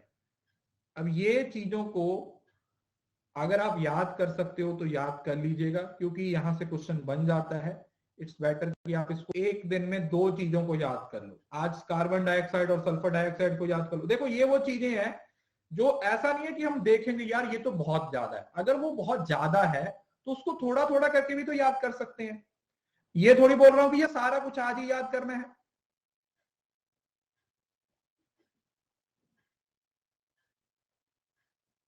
है ना। आज 2 याद कर लो, 2 कल याद कर लेना, 2 परसों याद कर लेना, उसके बाद फिर 6 की 6 रिवाइज कर लेना। तो ये तरीका होता है वो चीजों को याद करने का जो कॉम्प्लिकेटेड होती हैं, जो बहुत बड़ी होती हैं, वो बहुत ज्यादा लंबी होती हैं।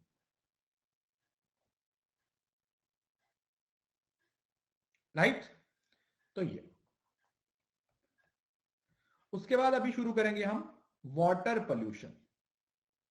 वाटर पोल्यूशन, ठीक है, 1 मिनट का ब्रेक ले लीजिए। ये एयर पोल्यूशन, एयर पोल्यूशन एक क्वेश्चन आपका बना के जाता है हर बार। मतलब अगर पोल्यूशन से क्वेश्चन पूछा जाता है तो 90% चांस होते हैं कि क्वेश्चन आएगा वो एयर पोल्यूशन से आएगा, क्योंकि एयर पोल्यूशन सबसे वाइड है, सबसे बड़ा टॉपिक है एज कंपेयर टू अदर। अगर वाटर पोल्यूशन की बात करो या फिर सॉइल पोल्यूशन की बात करो, वो उतने ज्यादा नहीं है जो ज्यादातर क्वेश्चन, क्योंकि उसमें है भी सब कुछ, जैसे क्वालिटी इंडेक्स भी आ जाते हैं और भी बहुत सारी चीजें आती हैं, वो वाली चीजें आपके एयर पोल्यूशन का पार्ट बनती है, एयर पोल्यूशन का पार्ट बनती है, एयर पोल्यूशन का पार्ट बनती है।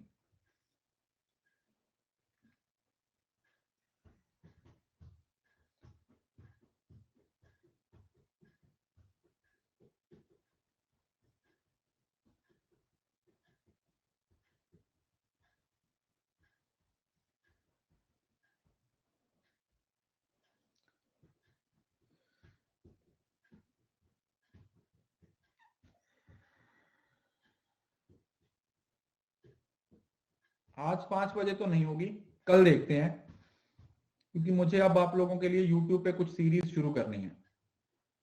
ठीक है, अब जो पहले हम छोटी छोटी वीडियोस कवर करते थे ना YouTube पे पेपर 1 की, जैसे कभी एयर क्वालिटी इंडेक्स पढ़ा दिया, जैसे इसी टॉपिक को इसमें से जो स्टैटिक पोर्शन है उसको निकाल के वन डे वन कंसेप्ट करके सीरीज शुरू की थी ना, एक आपको याद होगा, वन डे वन कंसेप्ट करके एक सीरीज शुरू की थी, तो वो सीरीज अब दोबारा शुरू करेंगे और इस बार पेपर 2 की भी करेंगे साथ में, ताकि आपकी रिवीजन भी होती रहे साथ ही साथ।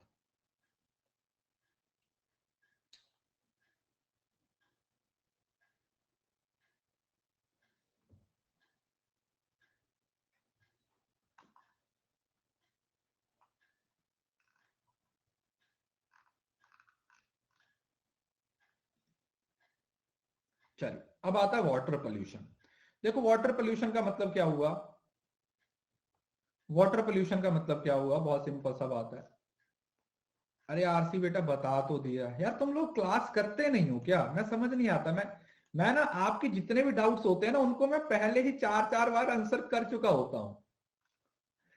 मैंने आपको पूरी क्लास में बताया कि आरसी की प्रैक्टिस कहां कहां से कैसे कैसे कर सकते हो, आरसी की क्लास जाके देखो।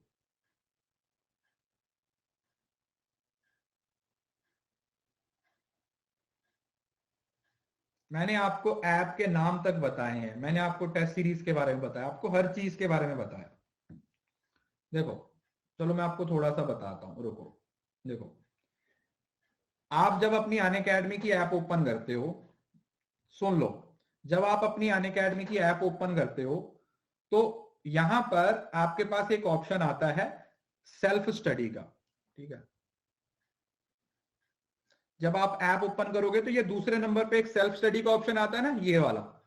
ठीक है, दूसरे नंबर पे सेल्फ स्टडी का ऑप्शन आता है, इस पे क्लिक करना है। उसके बाद क्या करना है, ये टेस्ट लिखा हुआ है सामने जिसके साथ A+ लिखा हुआ है, ऐसे लिखा हुआ है टेस्ट A+, ऐसे करके टेस्ट A+। अब टेस्ट के अंदर चले जाओ, उसके बाद यहां पर टेस्ट सीरीज का ऑप्शन दिख रहा है, ऊपर कॉम्बैट है, यहां पर टेस्ट सीरीज का ऑप्शन है। अब टेस्ट सीरीज में चले जाओ, अब यहां पर आपको सारी टेस्ट सीरीज नई पुरानी सारी मिल जाएंगी। अब इसके अंदर भर भर के आपको मॉक टेस्ट दिए हुए हैं, जो हो चुके हैं वो भी और जो होने वाले हैं वो भी। अब इतना कुछ है इसमें, ये देखो जितने मर्जी बनाते रहो, सब कुछ है इसमें। अब इसके अंदर जाके आप आरसी की प्रैक्टिस कर सकते हो। ठीक है, अब इससे ज्यादा मैं क्या बोलूं भाई, इससे ज्यादा तो फिर भगवान आपके कंधे पे बैठ के आपको समझाए तो भी समझ नहीं आएगा ना। भगवान आके बोलेगा खोल ऐप, फिर करोगे क्या, मैं भगवान को आपके कंधे पे बिठाऊं क्या। तो थोड़ा ऐप तो यार, इतना मतलब टेक्नोलॉजी के जमाने में आप लोग इन सारी चीजों को सीख नहीं पा रहे हो यार, कैसे। आपके घर में कोई छोटा बच्चा होगा, उसको ये चीज सिखा दो, आपसे जल्दी करना शुरू कर देगा वो। तब तक आप अभी ढूंढ ही रहे होगे, वो टेस्ट सीरीज निकाल के रख देगा आपके सामने, जबकि उसको पढ़ना तक नहीं आता। उसको याद हो जाता है कि अच्छा ये वाली इस पे क्लिक करना था। ये देखा ना आपने अपने घर पे छोटे बच्चे को मोबाइल चलाते, उसको पढ़ना तो नहीं आता, उसको शक्लें याद है, उसे यूट्यूब का लोगो याद होता है कि अच्छा ये यूट्यूब है, वो उस पे उंगली मारेगा कि ये यूट्यूब है, देखा होगा आप लोगों ने। तो आपसे तो वही अच्छे हैं छोटे बच्चे। चलिए अब पढ़ते हैं हम वाटर पोल्यूशन के बारे में। और एक बात और है,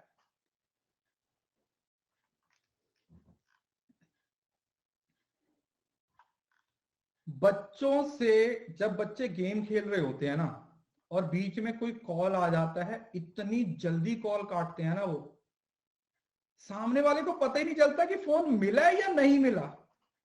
आप कभी इस चीज को नोट डाउन करना, वो इतनी स्पीड से फोन कट कर देंगे ना, सामने वाले को लगेगा कि शायद मिला ही नहीं है।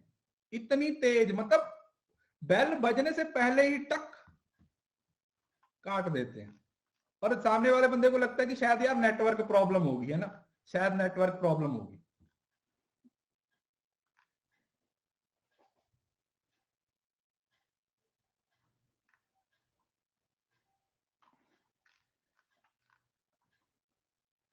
अरे मेरी भांजी ना, वो छोटी है ना, वो बहुत ज्यादा मोबाइल यूज करने लग गई थी। वो बहुत बहुत ज्यादा फोन यूज करने लग गई थी। तो मेरी दीदी बोली कि इसको थोड़ा डराओ कि ये ना बहुत ज्यादा फोन यूज कर रही है। तो वो यहाँ पर ना छुट्टियों में आए हुए थे दिसंबर में।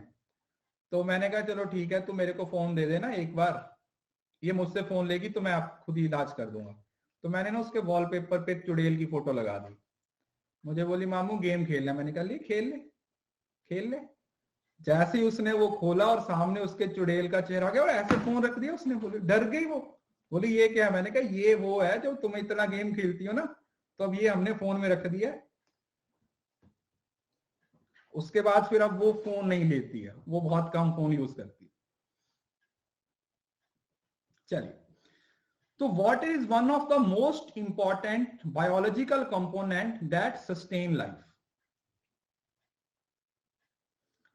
However, nowadays water is highly polluted and one of the pivotal issues in the world. हमारी जिंदगी में पानी की जो इंपॉर्टेंस है वो बहुत ज्यादा है। देखो आप जब जैसे आप फास्ट रखते हो ना, जैसे आप व्रत रखते हो, फास्टिंग करते हो, तो फास्टिंग में भी पानी तो पी ही लेते हैं दिन के अंदर, है ना, है ना, पानी पी लेते हैं। मतलब आई थिंक रोजे में शायद नहीं पीते हैं, मगर आई थिंक जो करवा चौथ पे व्रत रखते हैं उसमें पानी पी लेते हैं ना, ऐसा है शायद, मतलब ये होता है या नहीं।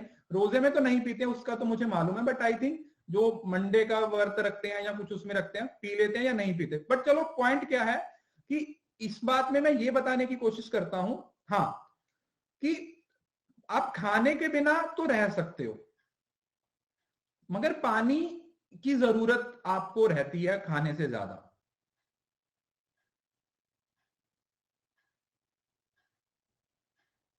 ओके, नहीं पीते हैं, चलो मेरे कहने का मतलब ये हुआ, देखो अब सोच, एक मैं आपको लॉजिक बताता हूं, ठीक है। जैसे आपने फास्ट रखा है, ठीक है, अब किसी भी रिलीजन से रिलेट कर रहे हो, आपने फास्ट रखा है, तो 2 घंटे और भूखे रह सकते हो, 4 घंटे और अपने आप को खींच सकते हो, भूख को कंट्रोल कर सकते हो। बट अगर आपको प्यास लग रही है ना, फिर वो बर्दाश्त नहीं होती।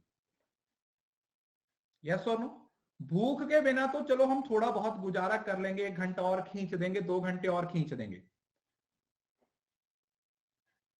मगर पानी के बिना हम नहीं रह सकते। पानी को आप कभी कभी, आप लोगों ने एक चीज नोट की होगी, मैं आपको बताता हूं। जैसे अभी गर्मी शुरू हो गई है, ठीक है, मतलब उतनी तो नहीं हुई है बट फिर भी शुरू हो गई है। अभी आज से 2 महीने के बाद जून, जून का मतलब टाइम लाओ, 15-20 जून, जब आप कहीं बाहर से आते हो, एकदम से आप मतलब थक चुके हो, आपको बहुत प्यास लगी है, उस टाइम पे जब आप पानी पीते हो ना, मतलब दुनिया में कोई भी ऐसी चीज नहीं है जो आपको उतनी टेस्टी लगेगी जितना वो पानी टेस्टी लगता है। यस और नो? वो एक अलग ही सुकून मिलता है आपको। वो जो प्यास होती है ना, वो जब आपकी खत्म होती है ना, पहला घूंट पीते हो पानी का, तो आप एक अलग ही दुनिया में पहुंच जाते हो। फिर उस टाइम पे मैटर नहीं करता कि भाई आपके घर में मिठाइयां पड़ी हुई हैं, क्या पड़ा हुआ है। जब पानी की जरूरत है ना, तो वो पानी से ही पूरी होगी। फिर उससे कोई फर्क नहीं पड़ता कि आपके घर में 36 प्रकार के भोजन पड़े हुए हैं। जैसे आप एक बात बताओ, कभी ऐसा हुआ कि आपको बाहर से आते हुए प्यास लगी और पानी से पहले आप कुछ खाने लगोगे।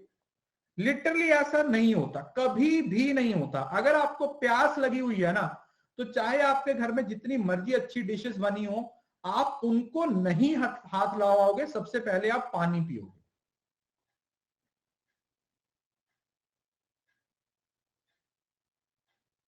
यस और नो? तो पानी की इंपॉर्टेंस बहुत ज्यादा है, पानी की इंपॉर्टेंस बहुत ज्यादा है। बट अब क्या कर दिया है कि पानी की जो क्वालिटीज होती हैं उसमें अगर नेगेटिव ज्यादा हो और पॉजिटिव कम हो, तो आप बोल सकते हो कि पानी पॉल्यूटेंट हो चुका है। जैसे आप इस चीज को देखो, पॉल्यूटेंट तो एक हो गया, दूसरा कि पानी लैक ऑफ वाटर कितने एरिया में, इंडिया में ही देख लो आप राजस्थान वाली साइड पे चले जाओ, राजस्थान वाली साइड पे चले जाओ, वहां पर अब भी लोग कुओं से पानी भरते हैं, क्योंकि वहां पर पानी की किल्लत है, वहां पर पानी की स्केर्सिटी है। हम तो चलो ऐसे एरिया में रहते हैं कि हमें यहाँ पर मिल जाता है पानी, हमें ज्यादा कोई दिक्कत नहीं होती। मगर शहरों में, जैसे मैं कुछ, मतलब कहने का मतलब क्या है कि पानी की प्रॉब्लम तो है ना, और ये प्रॉब्लम शहरों में बहुत ज्यादा है, क्योंकि शहरों में पानी, एक कई बार आप लोगों ने देखा होगा, जैसे महाराष्ट्र है, बोलते हैं ना कि आज पानी नहीं आया,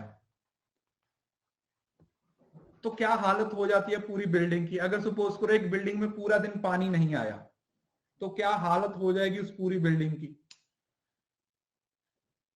ऐसा अक्सर सुनने को मिलता है ना कि यार आज तो हमारे यहां पानी ही नहीं आया, तो फिर वो बड़ा बड़ा टैंकर आता है, फिर बड़े बड़े लोग जो इतनी बड़ी पॉश गाड़ियां लेके आते हैं वो भी बाल्टी लिए खड़े होते हैं। समझ रहे हो ना? होता है या नहीं? जो गाड़ी से पैर नहीं नीचे उतारते हैं, वो भी बाल्टी लेके लाइन में खड़े हुए होते हैं पानी लेने के लिए टैंकर से। समझ रहे हो ना? तो पानी की जो इंपॉर्टेंस है वो सबसे ज्यादा है, और अगर वो पानी ही खराब हो जाए, उसके जो बायोलॉजिकल या फिजिकल या केमिकल जो कैरेक्टरिस्टिक्स हैं वो खराब हो जाते हैं, तो वाटर की क्वालिटी भी खराब हो जाती है।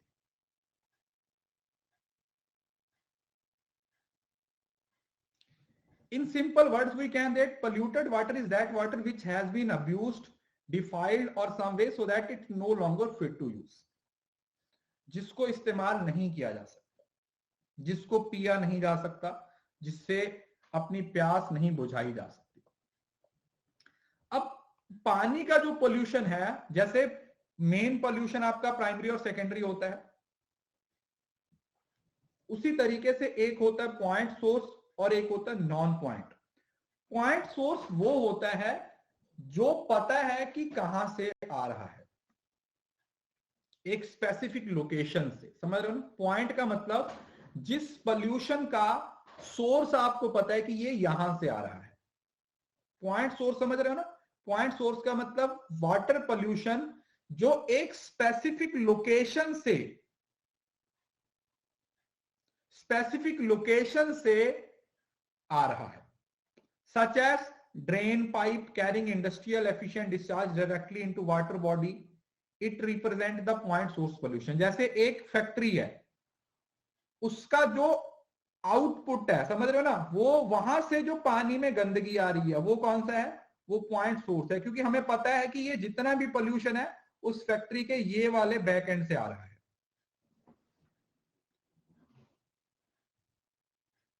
यस और नो? तो this is what, this is the point source pollution, कि जिसका सोर्स आपको पता है।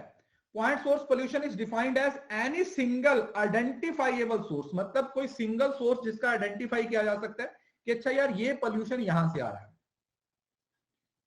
और दूसरा नॉन पॉइंट का मतलब जो मिक्स होके आता है, जिसके बारे में पता नहीं, कुछ वहां से आ गया, कुछ वहां से आ गया, कुछ वहां से आ गया।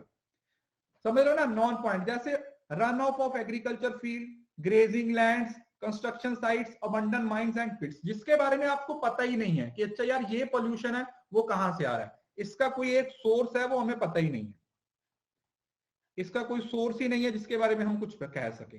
तो पॉइंट सोर्स का मतलब वो जिसका सोर्स हमें पता है, जिसके बारे में पता है कि अच्छा ये पोल्यूशन यहां से आ रहा है। और नॉन पॉइंट सोर्स वो जिसके बारे में हमें पता ही नहीं है, वो मिक्स होके आ रहा है। दैट इज बेसिकली मिक्सचर, वो मिक्स होके एक जगह से दूसरी जगह पर पहुंचता है।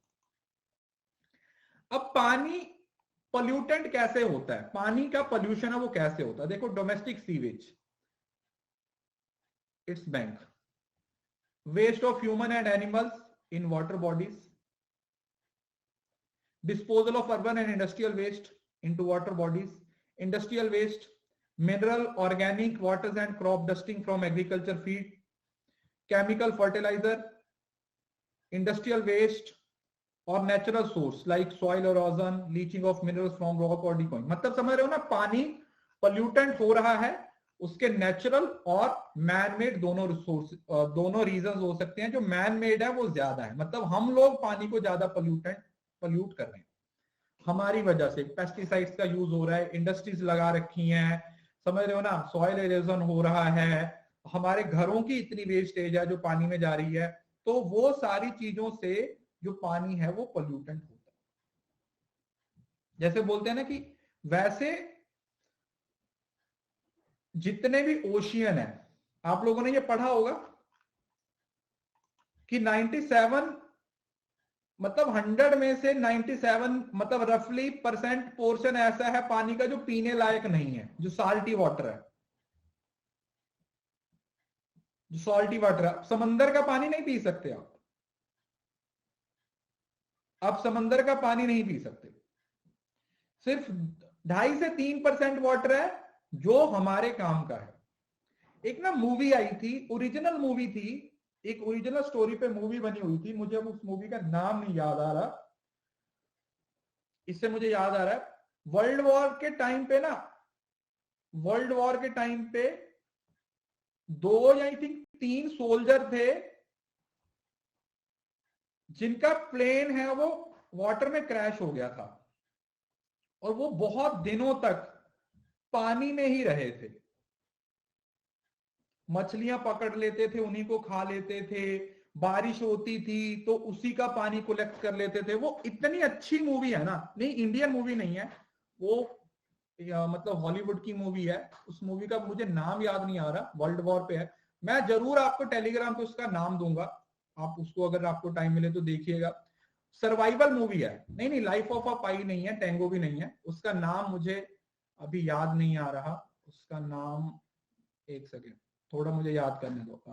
उसका नाम था,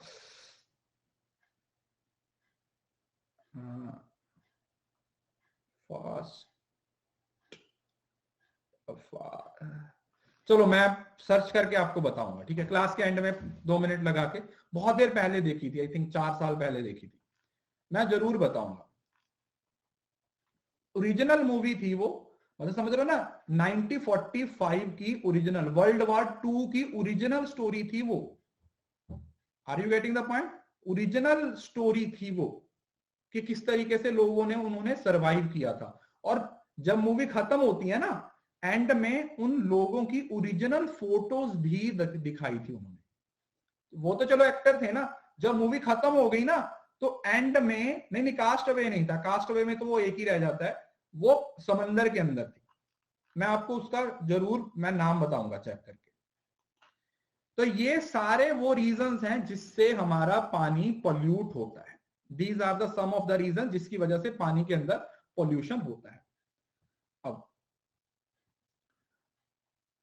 sources of water pollution, dissolved oxygen. Please अब इस चीज को थोड़ा ध्यान से समझिएगा। अब ये थोड़ा टेक्निकल टर्म्स हैं जो आप लोगों ने दिमाग में रखनी है। एक होता है DO, that is dissolved oxygen, मतलब पानी के अंदर जो ऑक्सीजन, डिजॉल्व्ड ऑक्सीजन है, वो उसका कंटेनमेंट कितनी है। The presence of organic and inorganic waste in water decrease the dissolve oxygen content of the water. कि जो पानी के अंदर वेस्ट आ जाता है, तो पानी के अंदर जो डिजॉल्व ऑक्सीजन, पानी, अच्छा पानी कैसे बनता है? H2O, 2 एलिमेंट हाइड्रोजन के और 2 ऑक्सीजन के। तो अगर पानी के अंदर वेस्टेज जाएगी ना, तो जो उसके अंदर जो डिजॉल्व्ड ऑक्सीजन है, उसका कंटेंट है वो रिड्यूस होना शुरू हो जाता है, जिसकी वजह से वो पोल्यूटेंट हो जाता है।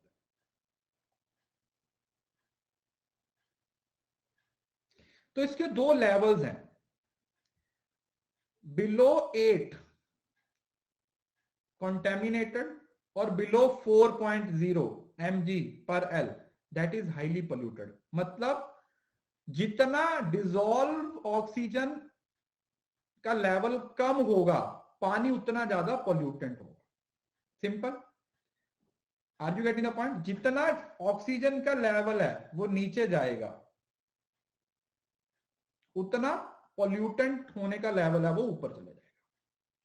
तो अगर 8 तक है तो ठीक है, कॉन्टेनिमेटेड है, मतलब बर्दाश्त किया जा सकता है. बट अगर वो लेवल और नीचे आ गया 4.0 पे आ गया तो उसको क्या बोल दिया जाएगा कि ये हाईली पोल्यूटेड है. This water is highly polluted.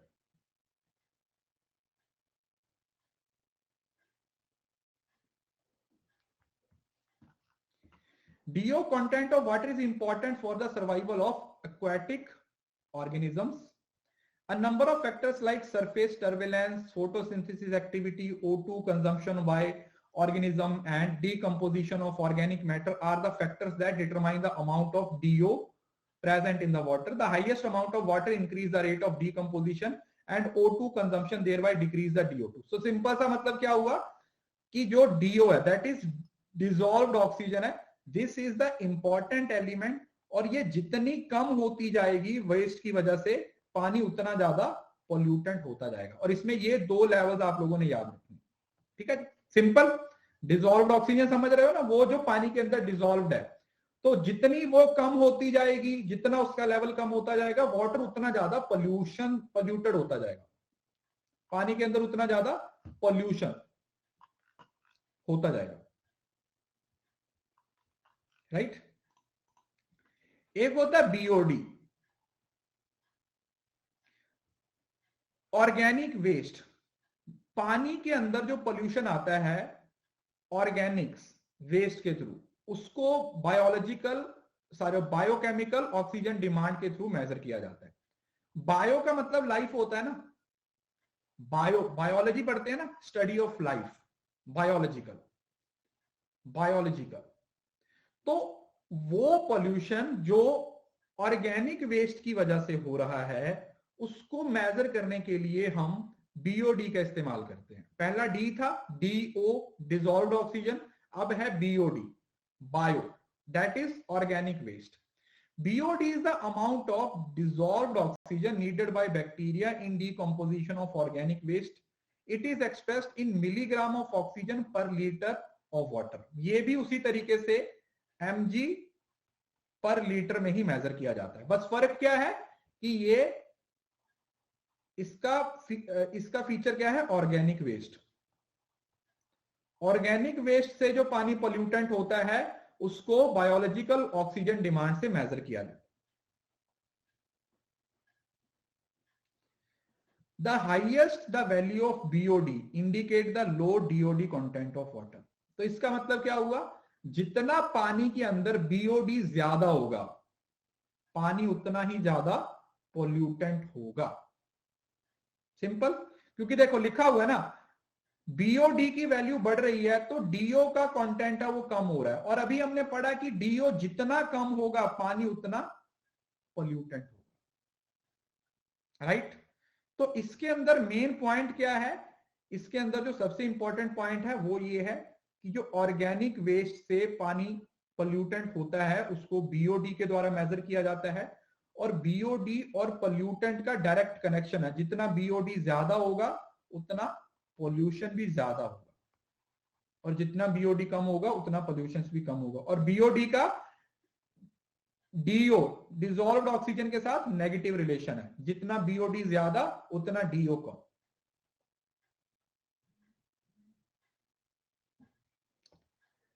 Last line एक और है, since BOD is limited in biodegradable material it is not reliable method of measuring water pollution.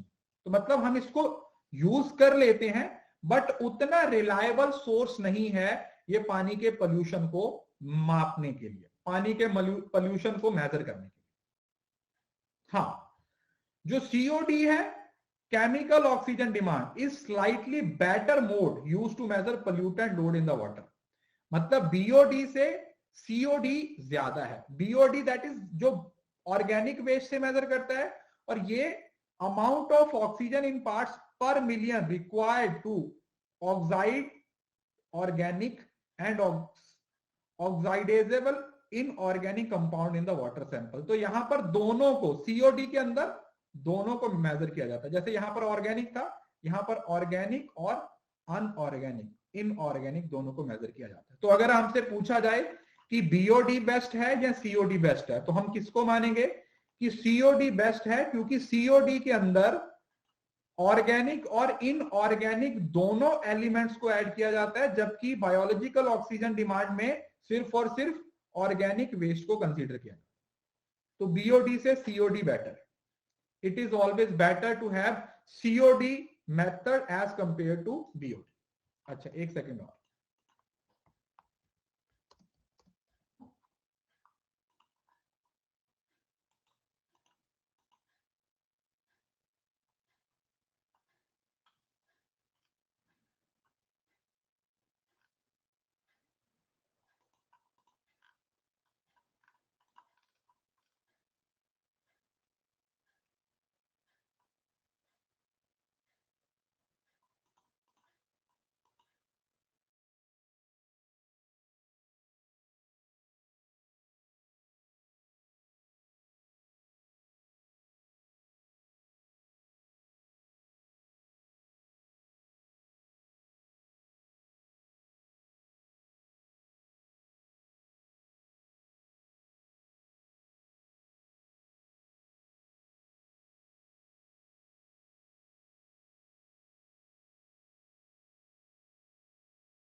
Okay, इतना ही काफी है, क्योंकि अगर इसका आप डिफरेंस का चार्ट देखोगे ना तो वो बहुत ज्यादा कॉम्प्लिकेटेड हो जाएगा। इतना डिटेल में नहीं पूछा जाएगा आप लोगों को। बस इतना याद रखिए कि अगर बीओडी और सीओडी को कंपेयर किया जाए तो कौन सा बेस्ट है। It is slightly better more. COD is better because इसमें ऑर्गेनिक प्लस इनऑर्गेनिक दोनों एलिमेंट्स को ऐड कर दिया जाता है, और यहां पर सिर्फ ऑर्गेनिक एलिमेंट्स को बेटर किया मतलब यूज किया जाता है। Right, yes.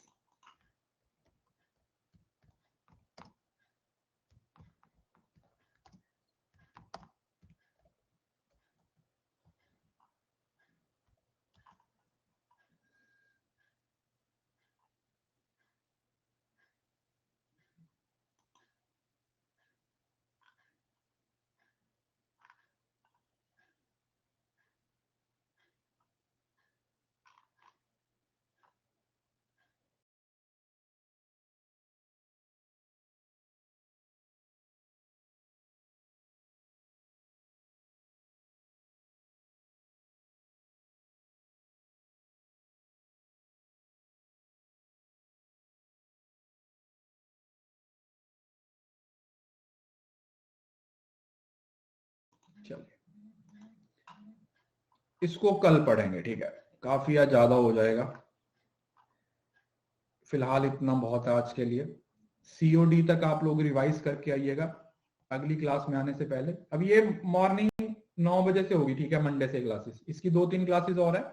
अगली क्लास में ये खत्म करके हम रिन्यूएबल और जो हमारा वो टॉपिक है नेचुरल डिजास्टर, उसको खत्म कर लेंगे, और उसके बाद रिन्यूएबल एनर्जी को खत्म कर देंगे, और that is more than enough.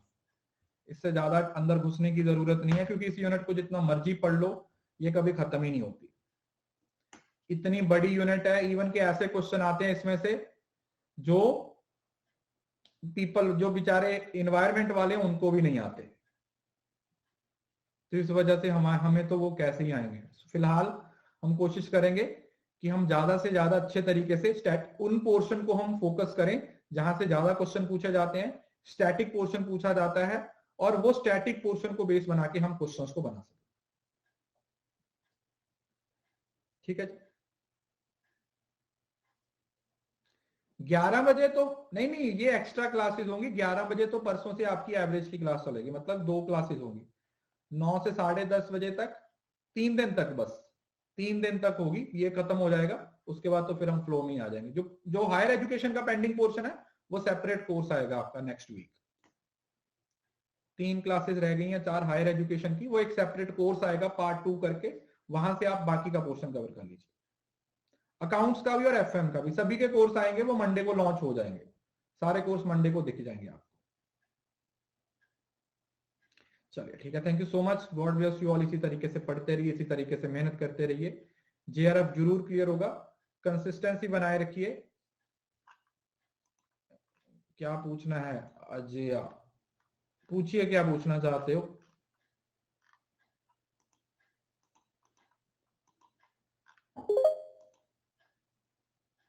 Sir. Hello. Sir, hello. Good afternoon, sir. Good afternoon. Sir, I want to ask one thing, sir. I am 30 years old and I'll be completing 31 years on 25th of March this year. So, will I be eligible for JRF in the coming exam? Sir, because last time in 2021 I gave and I missed my JRF by few marks. So, will I be eligible this time because I'll be completing my 31 years on 25th of March this year? Actually वो जो date होती है ना, वो result की date होती है, मतलब जब रिजल्ट आया ना उस टाइम पे, तो आई डोंट थिंक सो कि आप जेआरएफ के लिए एलिजिबल होगे। एक बार आप ना ऑफिशियल डॉक्यूमेंट देख लीजिए। जेआरएफ के लिए तो वो पॉसिबल नहीं होगा, क्योंकि अगर वो 31 ईयर्स हैं तो वो 31 ईयर्स तो आपके पेपर से पहले ही कंप्लीट हो जाएंगे ना। Yes sir. Sir notification of forms तो सर मार्च में आ जाते थे, लेकिन इस बार बहुत लेट हो रहा है। नहीं नहीं, तो वो सर फॉर्म्स का कोई मतलब नहीं बनता, वो रिजल्ट के अकॉर्डिंग होता है, तो अच्छा। मुझे नहीं लगता। मैं एक बार इसको चेक करूंगा, मैं आपको नेक्स्ट क्लास में बताता हूँ, ठीक है।